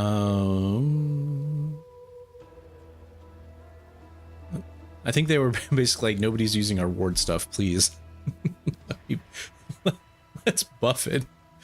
Ward might be an interesting thing to play around with this league too. So Ward Shatter triggers the volatile runes, now has 200% more damage if ward has not been broken in the past 2 seconds, previously 80. That is a big buff. Now deals 160 spell physical damage, including 250 to previously 250. Okay, so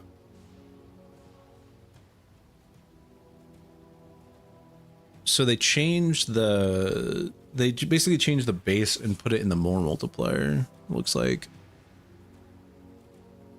The cooldown though, however, is yeah. Basically, it looks like what it does is it can trigger more often, but if you want the big explode one, you have to wait 2 seconds.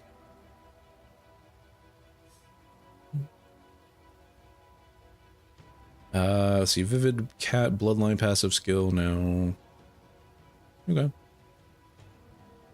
I'm kind of surprised they didn't change the Unleash one, but yeah, that's fine. Okay. Added 2 new clusters to the west of the Templar starting area, 1 granting accuracy. Finally! Fine. You do have to have consecrated ground, but still, there is the support thing for that, isn't there? For consecrated ground now. So Granting accuracy and attack area effect. Okay. So they're really pushing this like Templar thing, or Holy Templar vibes. Added a new protection mastery that provides 50% of damage from your hits. Cannot be reflected, replacing the master that granted 65.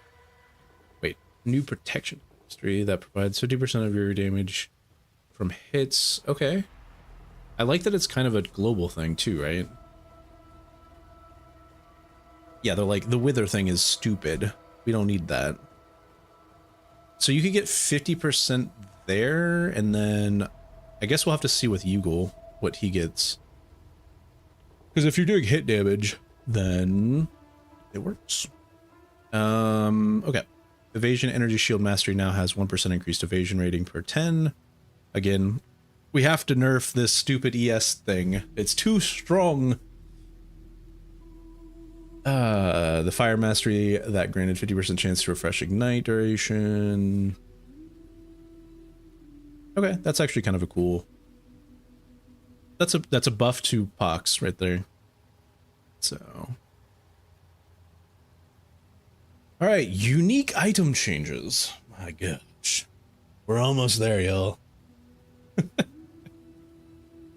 Kitchen knife now has killing a poisoned enemy. Enemies within 3 meters are poisoned. Previously 1.5. So essentially four times the right or the area, which is good. Cool. Yeah, they buffed that chaos res. Let's go. Instead of just stating nearby. The Blood Notch unique jewel now has 20 to 30% damage taken from stunning hits is recovered as life. Okay. Bloodseeker's unique claw now has increased physical. Existing can be updated. And 5% increased move speed. Recovery per life leech, so Oh yeah, this is the one they were talking about the other day.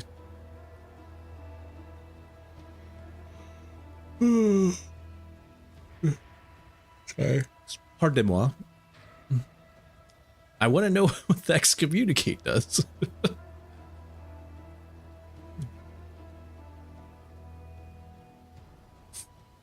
Lion's Eye Glare unique bow now has attacks you use yourself repeated additional time, and interesting, attacks you use yourself have 50% more attack speed. Huh. This implicit modifier is now 20 to 24% increased global attack skill, so no longer has 10% increase. These changes do not affect existing versions of the item. They're like, here you go, have a Lion's Eye item that actually is good.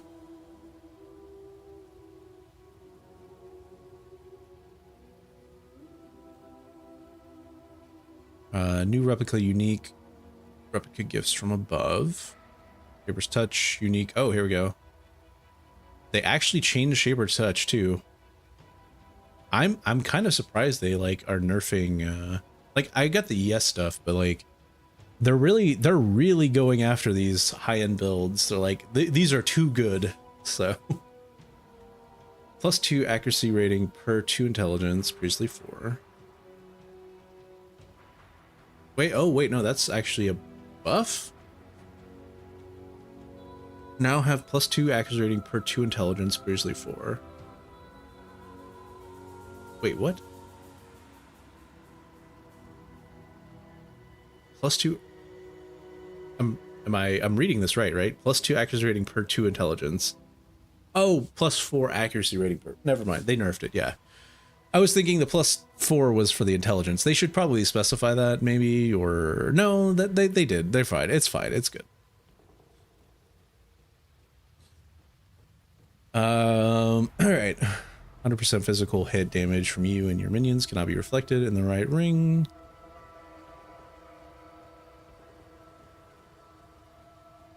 No. Soul Taker, Supreme Truth Unique Scepter no longer grants 24%, and instead grants attacks with this weapon. Inflict Hollowed Flame. Okay. So we have that Hollowed Flame effect on a weapon if we want to. Oh, actually, that could be a way to do the Guardian thing, right?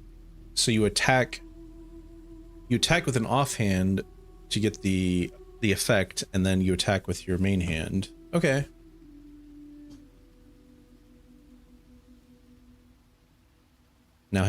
Now treats enemies monster chaos resist values as inverted and no longer has hits with dealing. Alright, the Wolf Spike unique ring now is for Hail. Okay, item changes. We're getting there, y'all. Good lord. Currency items now account for a significantly larger portion of dropped items. I like this buff. This change allows currency rewards from slaying of enemies to be more competitive with other sources in the game. So we can just kill stuff and get currency. Yeah. This change does not affect the number of scrolls of wisdom or portal scrolls dropped. We're not going to give you crap. We're going to give you better things. Not unique equipment. Less common as a result of this change. Okay. So, so we're going to get more currency, less crappy ground loot, I think is what they're shooting for here. Lord, how much much modified tier rating is granted? Oh, okay, here we so they did nerf gambling actually. Lord, how much modifier tier rating is granted to rare items generated by Kingsmart shipping, mapping, gambling, and and the Genesis tree. Okay. I mean, I do feel like the gambling was a little too powerful. That one I'm not as, I don't know. We'll see.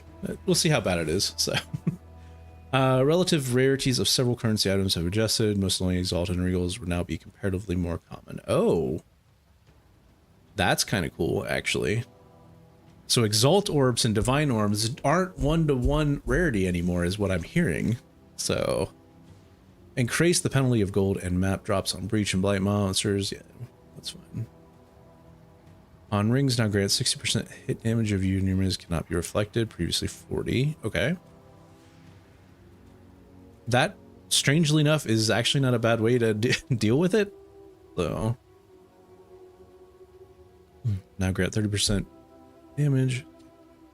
So they're really trying to make reflect damage not be a thing. Like, you still have to solve it, but it's a lot easier to solve, it looks like.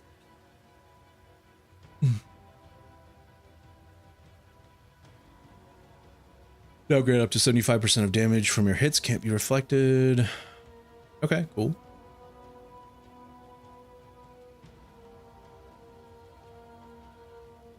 Can now more reward the Cortex. Yay. Buff, so we got golem buffs. Alright, small attack block cluster jewels can now roll the new notable Fiery Aegis. Okay, so we have some new notables for clusters. Interesting. Medium exotics can now roll the new notable Holy Ward. We don't know what these are, but they're something. And now has projectiles chain an additional time. Removed all crafts that enchant flask from the Horta crafting bench. Existing items with these enchantments are unaffected. Removed all crafts that enchant flasks. Wait, oh, from the Horta crafting bench, not the crafting bench. Okay, we're fine. Never mind. I was like, man, that is a big change I didn't see coming. So, to apply a hint accord lock to a magic item can no longer be used on corrupted items. Oh, I didn't know that was usable. They changed the essence thing from 10 to 9. Or from 9 to 10. That's funny. Alright, clarified some descriptions on cluster jewels to make it clear that caps are global. All unique maps now have a fee of around 2,000 gold when purchasing from a merchant tab. Okay. Itemized beasts have vastly lower gold fees, and their gold fees no longer depend on the modifiers. Ruthless, some stuff happened. We're skipping that. Monster changes reduce the damage dealt by Rusty Crusher's shock rifle ability by 50%. Alright, quest rewards. Holy Strike can now be purchased from Nessa by the Scion upon completing enemy gates. Hallowed supports from Nessa by the Templar, Marauder, Witch, and Scion upon completing mission. Offered to the Templar by Nessa by completing Shield of Light. Divine Blast. Okay, so, okay, Excommunic. I want to know what it does. So is it Templar League? I feel like it's Templar League then, yeah. Alright, completing the final ritual altar. Usurpation, all the quality of life stuff. I think we kind of already know this one. And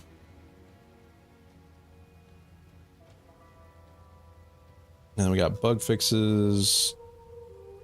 Wow, okay. Wow, that was a lot of notes, y'all. Okay, well, I'm a little sad about the auto exert nerfs. I know that slams needed it, but like, ouch. So, but yeah, I think that's gonna do it for this video. So I will chat with y'all in a little bit, with trying to get some build updates out there. I'm not sure exactly what I'm gonna be starting now. I partly need some more numbers on this Holy Slam. I really would like to play it. It does sound interesting, but yeah, I don't know. We'll take a look at it and see what happens. It looks like a fun skill. So, but yeah, I will catch y'all in the next video, and till then, y'all have a good day. Bye.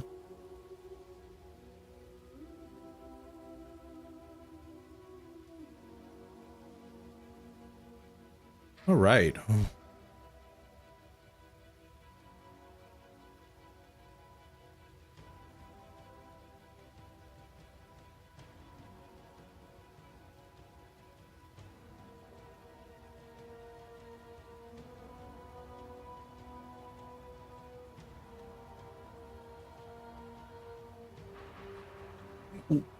What a wild amount of patch notes, y'all. Holy crap.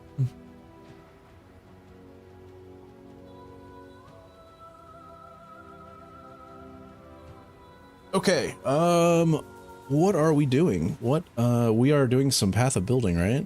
That's what we're gonna do.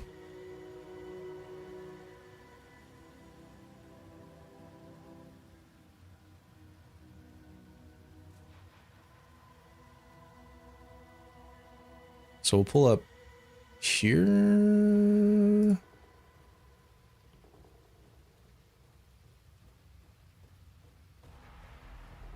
I was like trying to figure out the I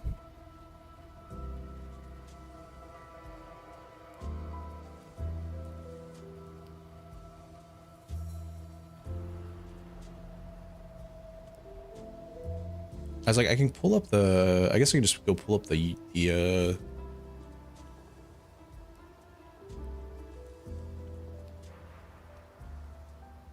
all right, so Mirage content, right? Hi, I'm Jonathan Rogers from Grinding Gear Games. Welcome to GGG Live. Today we're going to station and return the faithless to their rightful. The more numerous your foes, the more interesting. A few moments later, we've also added sources of this debuff to a number of other places, such as unique items, cluster jewels, A Mirage deep and the dive. Guardian Ascendancy class.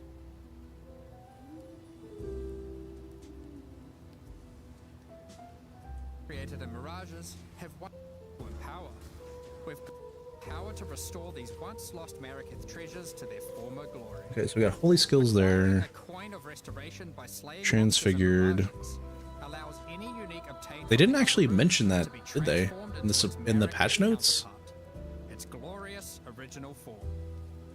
Flesh Render, for example, transforms into Sky Sunder, the original Mariketh blade that radiates with the glowing heat of the desert sun.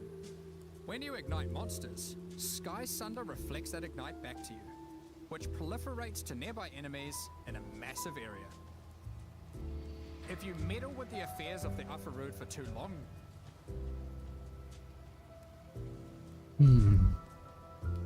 I was like, I don't even remember what the name of it was.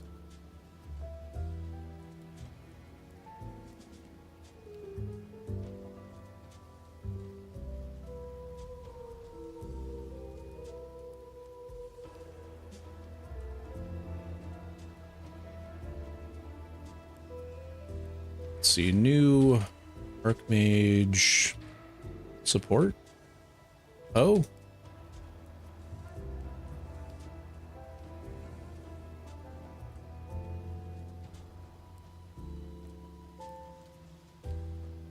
Archmage is not dead.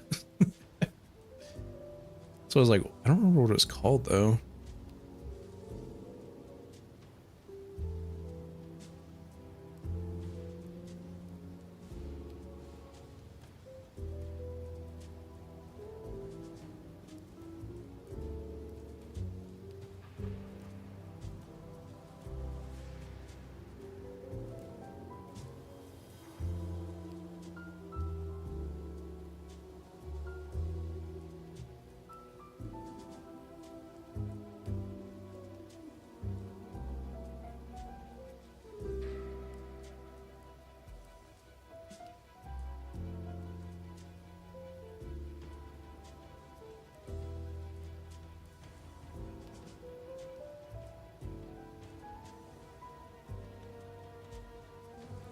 Oh man, okay. I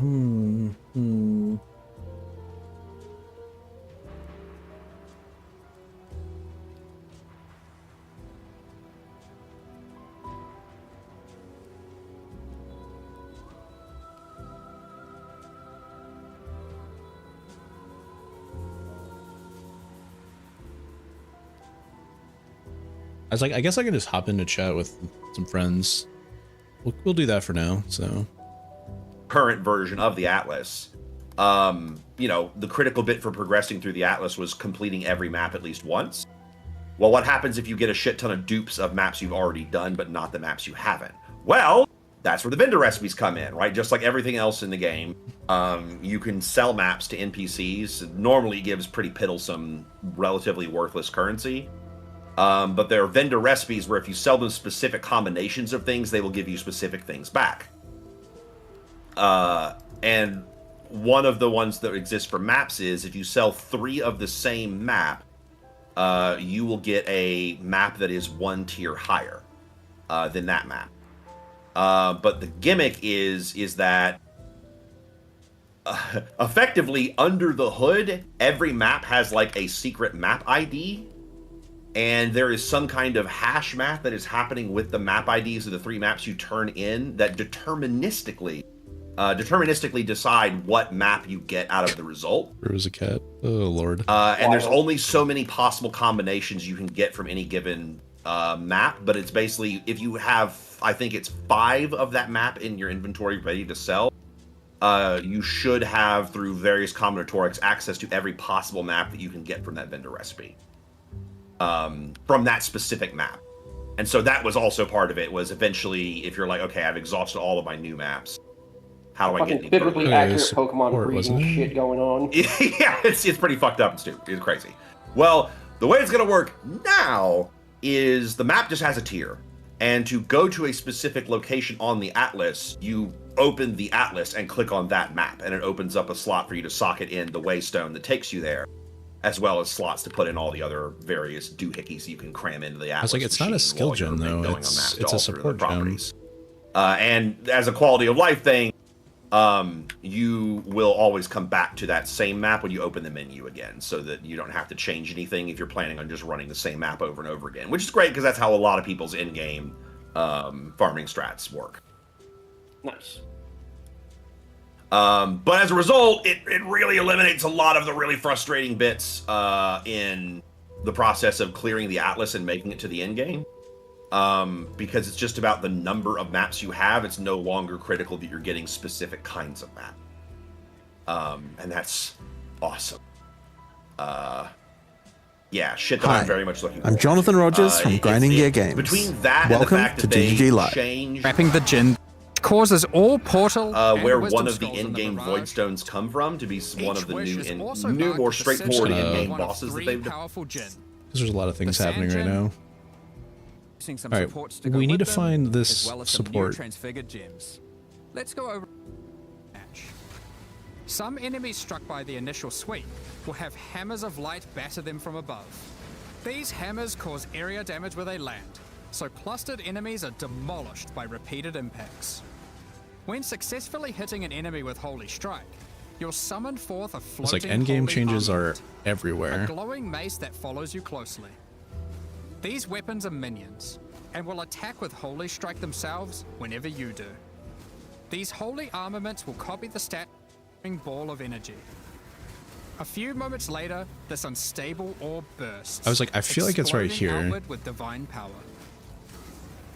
Hello supports melee attacks, causing them to inflict a new debuff, Hallowing Flame. Hallowing Flame builds up as charges on enemies, getting consumed when attacked. Consuming a stack of Hallowing Flame gives the attack that consumed it a significant amount of extra fire damage, but only those who did not inflict the Hallowing Flame are able to consume it. Perfect for those of you who enjoy a more supportive playstyle with your army of holy sentinels. See, I'm still curious if or that. friends. Well, if it's a when they're support, online. right? We've also added sources of this debuff to a number of other places, such as unique items, cluster jewels, and the Guardian Ascendancy class. I was like, I don't know, maybe there is a way to do the dual We also wield have thing. another batch of new transfigured gems, with many of these being variants for gems which previously had none. One example is the Shockwave Totem of Authority, which casts its higher damage dealing Nova at your location instead of its own. You might also enjoy Orb of Storms of Squalls. These storms warp directly to targets when you use lightning skills, and arc lightning upon doing so. This gives you a mobile storm of destruction that follows you as you dive into battle. We'll leave the rest of the transfigured skills for you to comb through in the patch notes. Speaking of the patch notes, as always, we love to shake up the meta, so we've done a bunch of balance adjustments to a few other things as well, such as a pass on bloodline classes, expanded the passives available to the Templar section of the passive tree. Okay, so it's right here. And It's various next to Divine improvements to Shield. existing holy themed skills such as Static Strike, Holy Flame Totem, and Dominating Blow. We're also doing our usual improvement to some of the least played Ascendancy classes. This time with a focus on Guardian and Warden. So that's the Mirage League. Now, to face all the new evils, you might want some righteous skills. Some holy skills. In 328, you'll have access to a slew. Additional Holy Hammer will cascade forwards, which itself, clustered enemies are demolished by the skill, allowing you to recruit your holy army to create Purging Light. Okay, I swear there was. Where Divine where Blast is this emits thing? a beam of holy light from your shield, coalescing in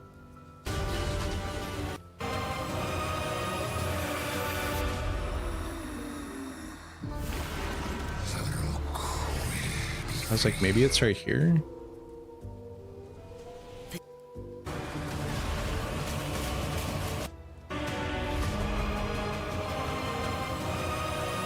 And much, much more.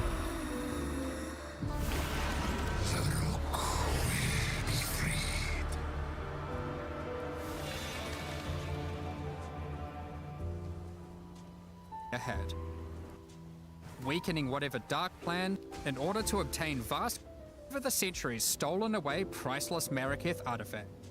Okay, we got the that's new the Mirage uniques. Now, to face all the new evils, you might want some righteous skills.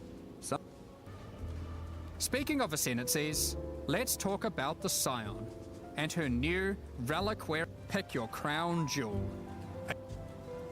Widow Hail greatly increases to collecting and discerning the strange properties of unique items. I don't know. I don't know where it's at, yo. I swear, my brain. Beginning to hurt her. And the end of the boss fight is the envoy stopping the fight because it's like, if you hurt her any more than that, she's going to cry. And if she cries, daddy's going to come. And I promise you don't want that. Oh, God. It's like, shit, I'm not bothered by anything because I've been bound into her service for thousands of millennia, and I don't want that. Going to find her a whole new toy box. It's going to be a whole thing. Yeah. Hey, But- real oh, quick. hello. Sorry. Yeah, no, you're good. Hey, real quick question. There was totally a support skill that was a new Archmage thing that was based off maximum mana or maximum reserved mana, correct? What? I'm pretty sure they revealed a Archmage thing that basically it does cold damage based on your mana, and my brain is like going through the stuff and I can't see it in any of the trailers. Sweet fucking God. I don't remember that at all. Okay, well. Because that sounds like that would be either an Awakened gem or... Oh, you know what it could be? Is it possible that that is an effect that is part of a new Transfigured gem and not actually part of Archmage itself? It's not. It's supposed to be a new support gem, I believe. Oh, okay. But it does, yeah, because it does cold damage, rather. I just don't know the name of it. No, sorry, I'm asking because it's like, you know how like there's a power siphon of the Archmage that kind of has like a miniature Archmage effect built into it? Oh, I see what you're saying. I'm asking, like, is it possible that it was actually like some other attack or something that has that weirdo version of Archmage built into it and isn't actually a support gem? That would at least explain why it's hard to find. Let's If you were looking at all the support yeah, gems, it's let's not do that actually it. then. Yeah. Okay. Okay, I was actually going to be trying to do a little test run of the campaign, but I'm going to do that later because it's time to talk about patch notes. Yeah.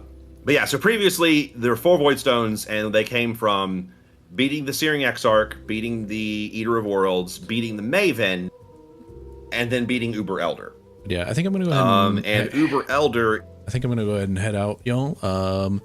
I think I'll work on POBs a little bit later, but yeah, keep updated on stuff. I think I'm just gonna chat with some friends about some stuff and get some ideas going.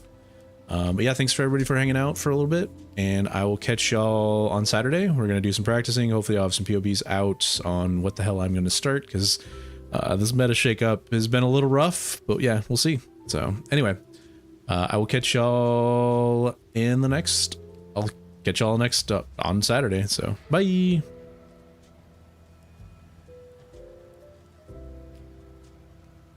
Elder, but he has the Shaper has unfortunately reached his limit and was corrupted by the Elder, and so you're fighting both of them at the same time. It is a very intense fight, but it is a massive pain in the ass to get to, and is also, I think I would, Pat, would you agree with this? Uber Elder is way harder than all 3 of the other Void Stone bosses. I think Maven is harder personally, but I think Maven and Uber, I think they are on separate tiers based on what your build, how your build plays, and what you're good at. That's actually true. I put them in comparable. That's actually true. I think I failed both of them a very similar number of times. If you are playing a melee build, Maven is harder. Period. Dot. Period. Yeah. But yeah, I think like, because even like when I played Righteous Fire, Maven wasn't that hard if you could at least do the memory game. Like you could just sit there and like throw fire traps at her and you would eventually kill her. But yes, like if you're playing a slam build, it's kind of hard to follow her and track her. Like that's one thing I practiced like 10 times this last week or so just fighting her, and I was like, okay, I kind of know more about her now, which is good. So I think like going into it, doing either or 2 of those fights is about the same power level of, like, you need the same power level to do both of those. Yeah, I think that's actually fair to say, because it's basically like the gimmick with both fights is the bosses are very mobile. They have a lot of projectiles. They do a lot of damage that is fairly difficult to mitigate. but they're not very durable. And so if you're able to just get good damage on them, you can make the fight go much faster. But it's really hard to stick on the boss, and it's really hard to actually just tank their damage. That's more so, I think that is probably more so true of Uber Elder than Maven. Maven is still fairly difficult to just tank a lot of her hits, but not impossible. Uber Elder is just really hard, because like Shaper Balls have 50% cold pin or whatever. And the fucking physical ground dot is one of the most unmitigable things imaginable, but you wouldn't know that. You play Righteous Fire. Well, I play armor. Things with armor, yes. So. Yeah. Well, armor doesn't help against physical dot. It's just that Righteous Fire true. doesn't care, because it's like, yeah, what? The pool does 2,000 damage a second? That's great. I'm baseline regenerating. It's like, that's not even hurting me as hard as I'm hurting myself. Yeah. By a lot, right? It's like I'm regenerating 20,000 health a second. Who cares? Yeah, I mean, even on slam builds, you're leeching and you're regenning just as much, so... Sometimes even more if you're a fucking Slayer, because Slayer is so dumb, and I want to play it now, but I am pissed. I'm so mad. I'm so mad. Wait, about what? Wait. What did I miss about Slayer? Did you, not Slayer specifically, just slams in general? They got like, I knew there would be nerfs to Earthshatter. Like, I knew that was coming. I did see they nerfed a bunch of shit. They nerfed Auto Exert and Overexert and Earthshatter, and I'm just like, okay. It's rough. It's rough out here, boys. That is rough out here, man. I never thought, man, that really feels bad. Them hitting the Auto Exert in particular. I think Auto Exert didn't. I would say either one of the two needed to be nerfed. I don't think both of them did. That falls in line with the regular balance philosophy, though. If they're like, their goal when they nerf something is explicitly to make people play differently. Totally, and I think that they can look at it as, if we just nerfed Auto Exert the amount that Auto Exert deserves to be nerfed, people would still be playing slams.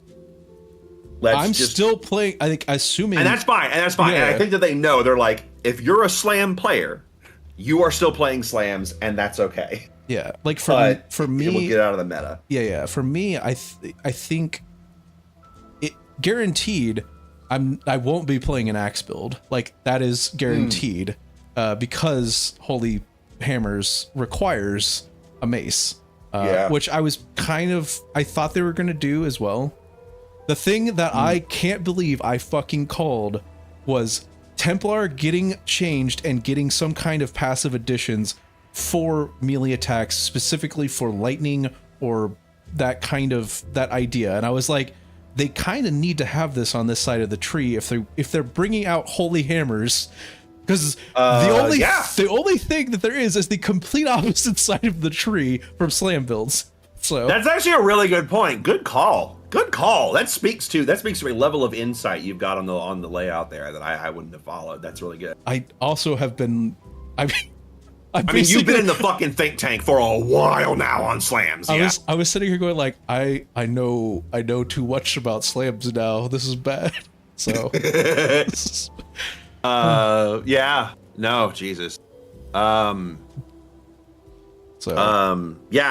It's great. I just didn't call it was going to be Guardian. I was like, Guardian, I guess it's fine.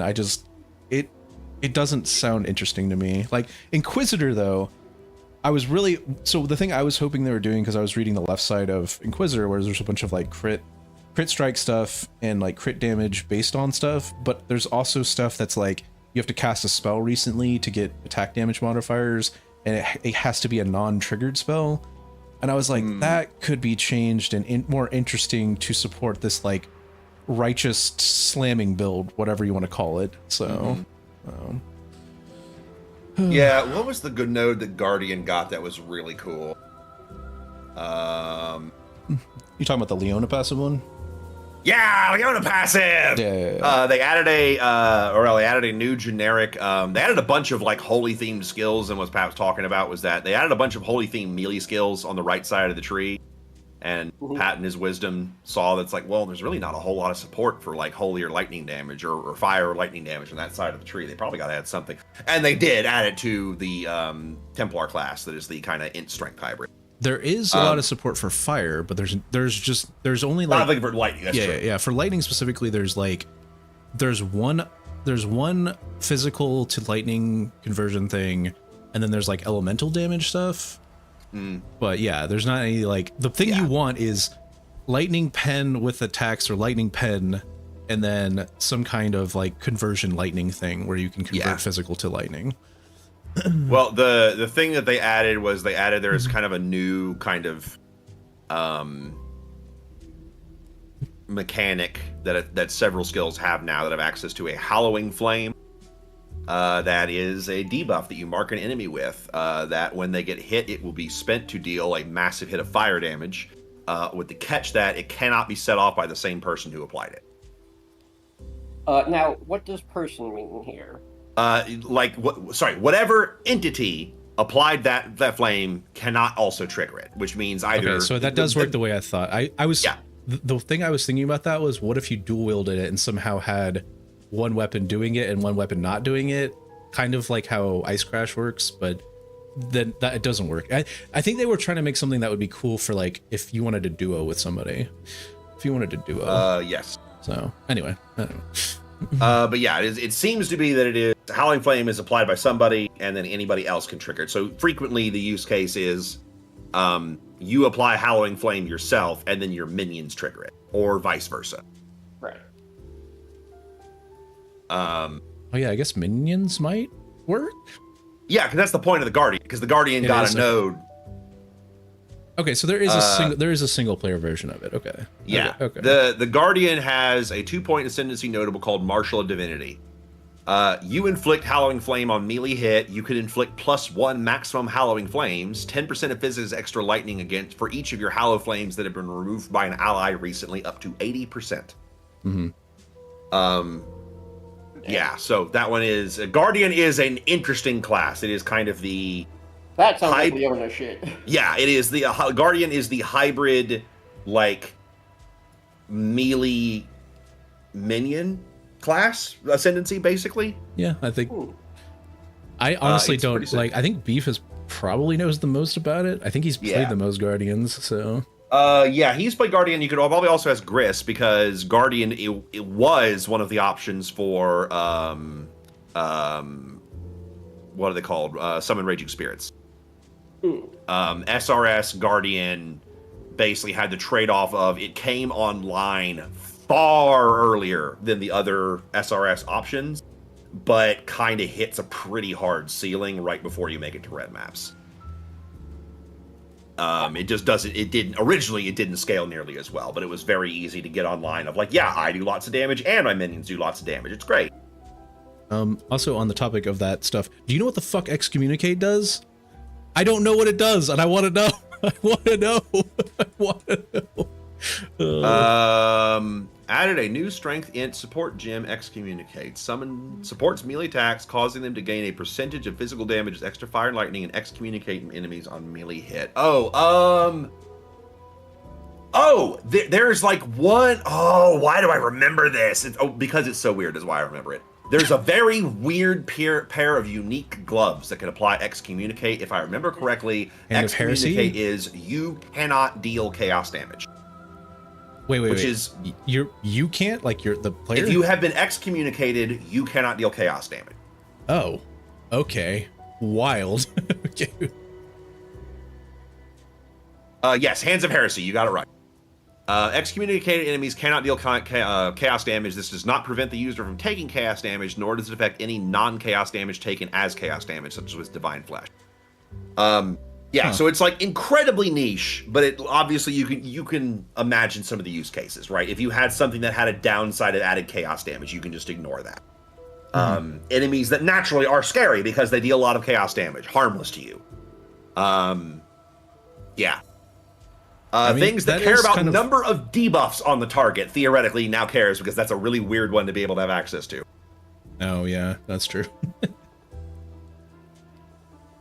Yeah, I mean, I was just thinking, like, the base spell, I assume the physical conversion thing is probably pretty good. Or not, well, extra, I'm sorry.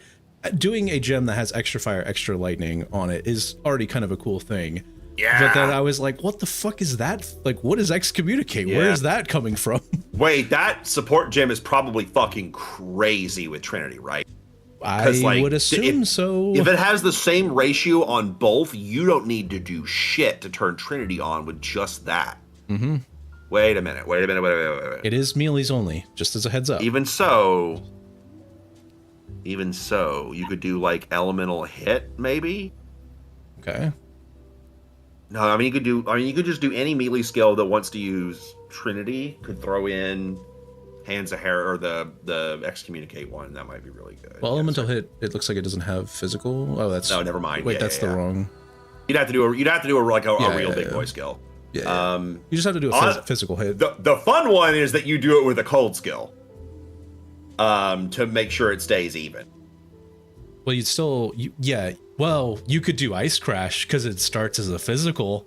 Yeah, exactly. That's what I'm saying. You do Ice Crash. Yeah. We're cooking now. Oh God. Sorry. Clarity. Trinity is a very popular and very, very, very strong support that just has fairly specific use cases that are famously tricky to maintain. The way Trinity works is every time you have like 3 little meters that form a circle on your HUD now. And each wedge of that circle represents one of the 3 elements. Whenever you hit an enemy for elemental damage, if you dealt more than 1 element of damage with that hit, you get juice in the meters for every element except for the one that was the highest. So if you did a big lightning hit that also happened to have some added fire and cold, you would get a little bit of fire and cold juice. You lose juice rapidly if you haven't gained it recently for that specific element. As long as all 3 bars are like over half, you get a large amount of elemental penetration, which is a rare and powerful stat. And you get, I believe it is like more elemental damage based on your lowest juice.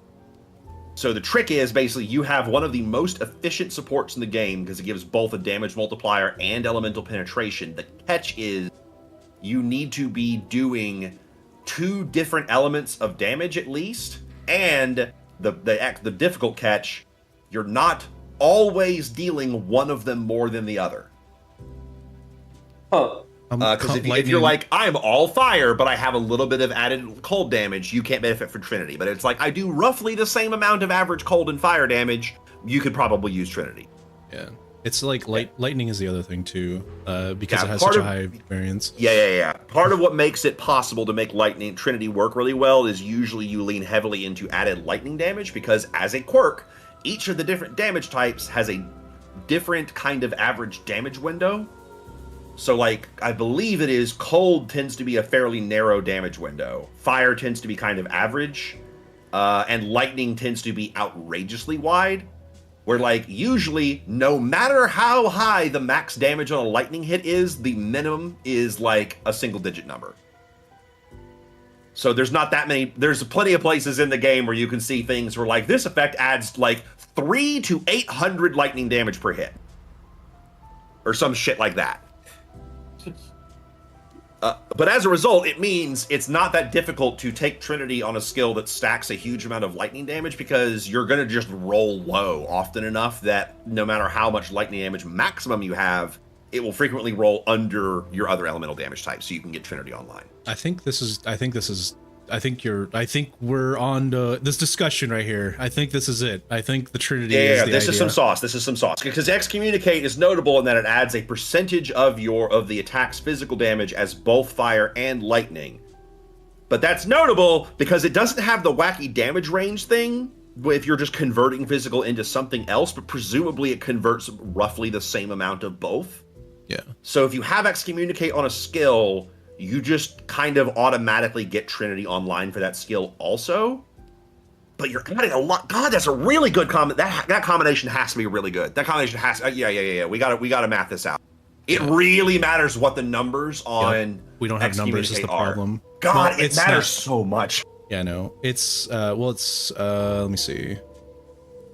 It is just called Excommunicate. Okay, yeah. It says is it a percentage. conversion? No, That's It's the thing. added extra. Holy shit! Yes, that's why it's so fucking good. That's so much damage. My guess is based on other ones. It is probably 10% of each. Yeah. If it is 10% of each, that is really good. That's great. 15% is actually no. Wait, hold up. We can. I got this.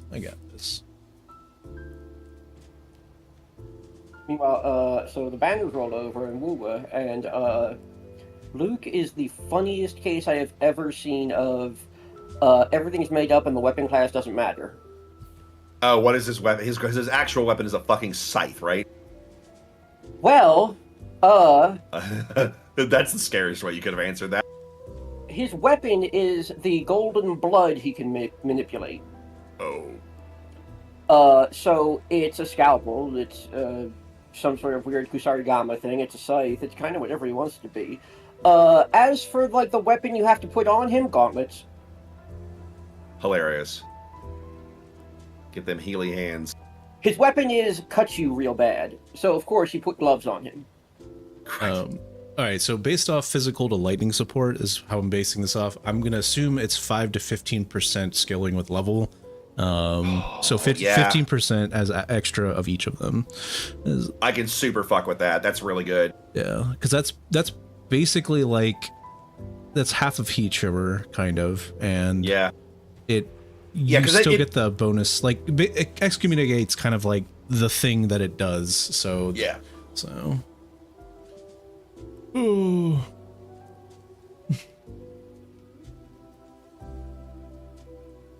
So now with that much, with added extra. The real question for me now is with Holy Hammers, does it have a split or is it just lightning damage? Oh, yeah. Because this is definitely what I'm thinking is with that. And then you do a conversion where you do at least 50% of it to cold and then another 50% of that to lightning.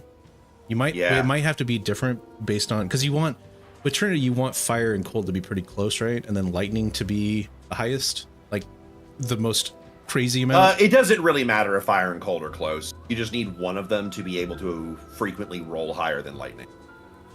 Oh, I see. Okay.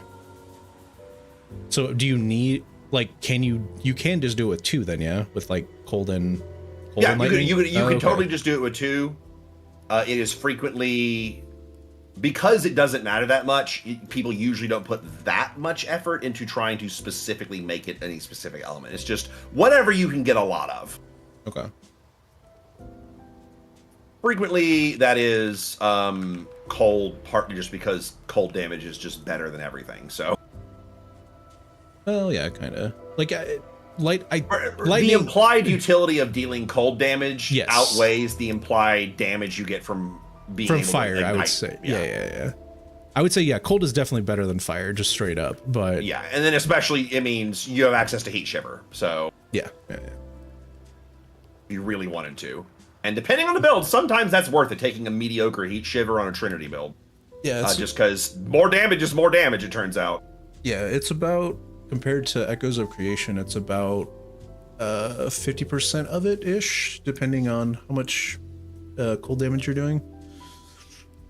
Like if you're doing 100% cold damage, then it's just 50%, which is good. So or 50% as effective as Echoes, but that also depends on like how much you're war crying and whatnot too. So fucking Echoes is such a dumb helm. It's so good.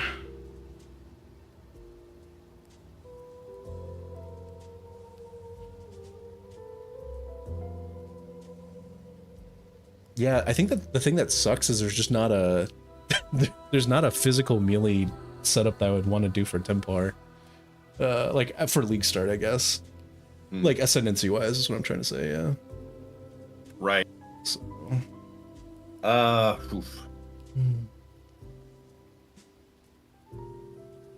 But that's fine. Like they didn't change Sunder at all, so like Sunder leveling is still just as good.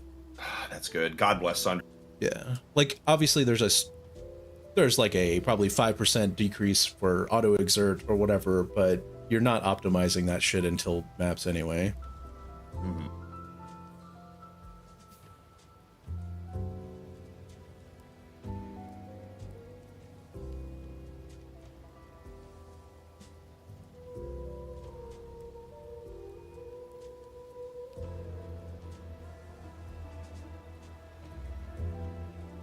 I didn't look and see